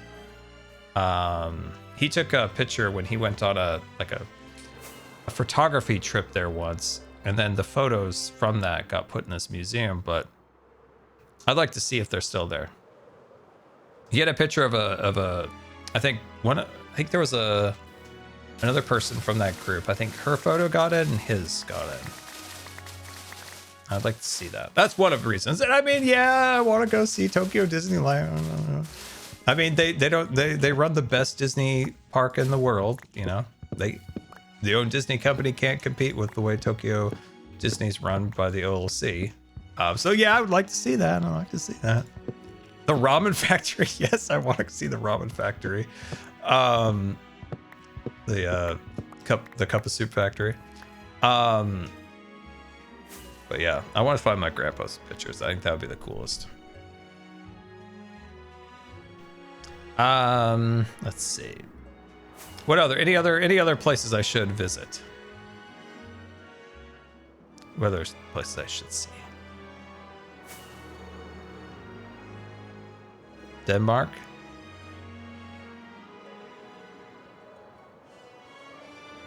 Switzerland. Yeah, no, I keep going back to Switzerland because I'm on a mountain kick right now. So it's like intriguing me is mountains, and I'm like, so yeah, that's a big one. Guys, I think we have one tree left. We have one tree left. We got one tree left.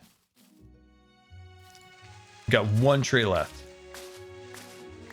I got one tree that I can at least see. There we go. Nice. Awesome.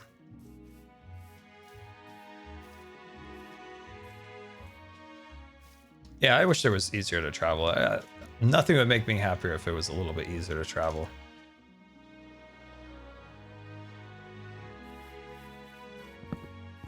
That's what was so nice about the charity stream last year, when Zach at Gamers Outreach was like, what if a car picked you up and drove you? I'm like, that sounds amazing. Like, don't put me in a plane. I just can't do it. Just can't do it. It sucks because I love flying. Like, aircraft and aviation is one of my absolute loves, but man, it's just not easy to fly to being disabled. Like, it is just, and it becomes ever harder. It just becomes ever harder, which is unfortunate. But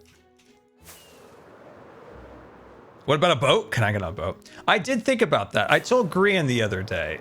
I said, what if there's this ship that leaves New York and does a transatlantic crossing? Not a cruise. They get really particular about this. That is a crossing. They're very particular about that word. This isn't a cruise. This isn't for pleasure. This is for a crossing.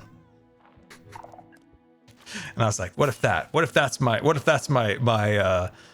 the way I make it to the other side? What if I become a stowaway, like in the old days? And I stow away on the Queen Mary 2 as it crosses. Not cruise. Not cruise, guys. It's a crossing. That'd be fun. Dude, you could be all old timey. Pretend you're on the Titanic. The only cruise that I ever was interested in was during the pandemic. The Disney cruise ships were at like quarter capacity, and basically the ships were like nearly empty. Everybody had to stay away from each other, and they had to have diligent hand washing. And I'm like, hey, I like this. I like everything happening here. I like the hand washing. I like the space.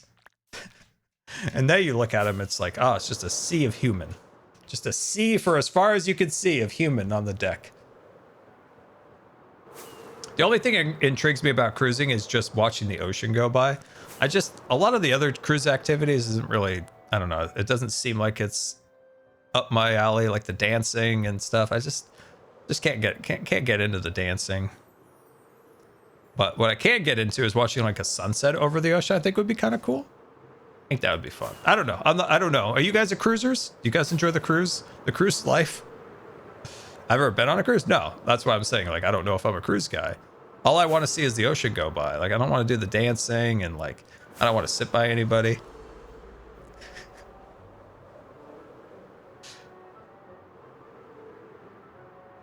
I don't know. You go to cruise every year. Now you're a cruiser, so you like the cruise. I'm interested in your guys' opinions on a cruise. I don't know. I'm indecisive. I'm willing to always try something once. I've been on 2 cruises, Disney cruises to Alaska. Ooh, that would be a fun. You know, that might be a fun cruise because 1, I like to see the nature. 2, I could really see some cool stuff go by my window. I can't do an interior cabin. So I would have to fork out the dollars because I couldn't be in an interior cabin. Because the Queen Mary docked it in Los Angeles. It's just a hotel now. When we stayed there one time, we stayed in an interior room, and it got a little claustrophobic, I'll tell you.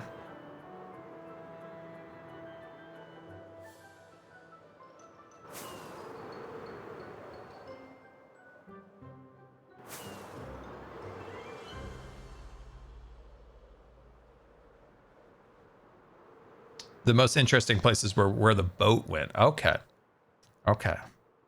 So the benefit of a cruise, in my opinion, would be that cruises are, at least in the old days, seem to be made for old people, and old people need mobility things. So that's good for me because maybe it would be easier to go places because it's more accessible.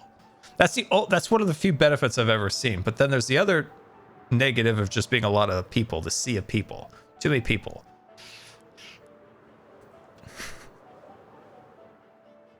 You can tell I really want to travel, but I have no energy to do such a thing. The other benefit's not a plane. That's true. So security isn't dumping your bag and telling you how awful you are. They dump your bag out, tell you to pack it back up, kick you around. Interesting. Okay. All right. Someday I'll go on some type of traveling thing. My one travel a year lately has been to go to San Diego, and it takes me a year to recover from it. And then I'm right back there again. Look at that, guys. We have no trees. We have no trees. It looks so ugly. We have officially entered the ugly phase of my base. Very soon, my friends, we will start making this look even uglier than it is right now. And these little areas that are very like strangely, this is so interesting to me. All right, let's look at the screen here. Do you see the light color that the grass is? So you can see like the light color here, the light color here. That actually frames my base entirely perfect. Pretty cool. Pretty darn cool. Actually, I'm having a little protrusion going out this way. And then the bridge connecting this. And then we're going to cut this into a river. So it'll look really cool. But yeah, we're currently in the ugly phase. And the ugly phase is going to get a whole lot uglier. But at the end of it, it's going to look beautiful. And it's going to be amazing. So yeah, guys, thank you so much for coming out. This was quite enjoyable. I think I needed a little kick in the butt to kind of do something while I've been feeling cruddy. So this was really fun. It's been really fun. So guys, thank you so much for coming out. I hope you enjoyed. And yeah, hopefully I'll get this video starting moving, which would be really nice to see some progress done. Would be really, really, really nice. Really nice. But yeah, I hope you guys have a wonderful rest of the day. And let's see who's out in the wonderful woods of Twitch. Keep telling me cool places to go in Europe or anywhere, actually. I don't care where it is.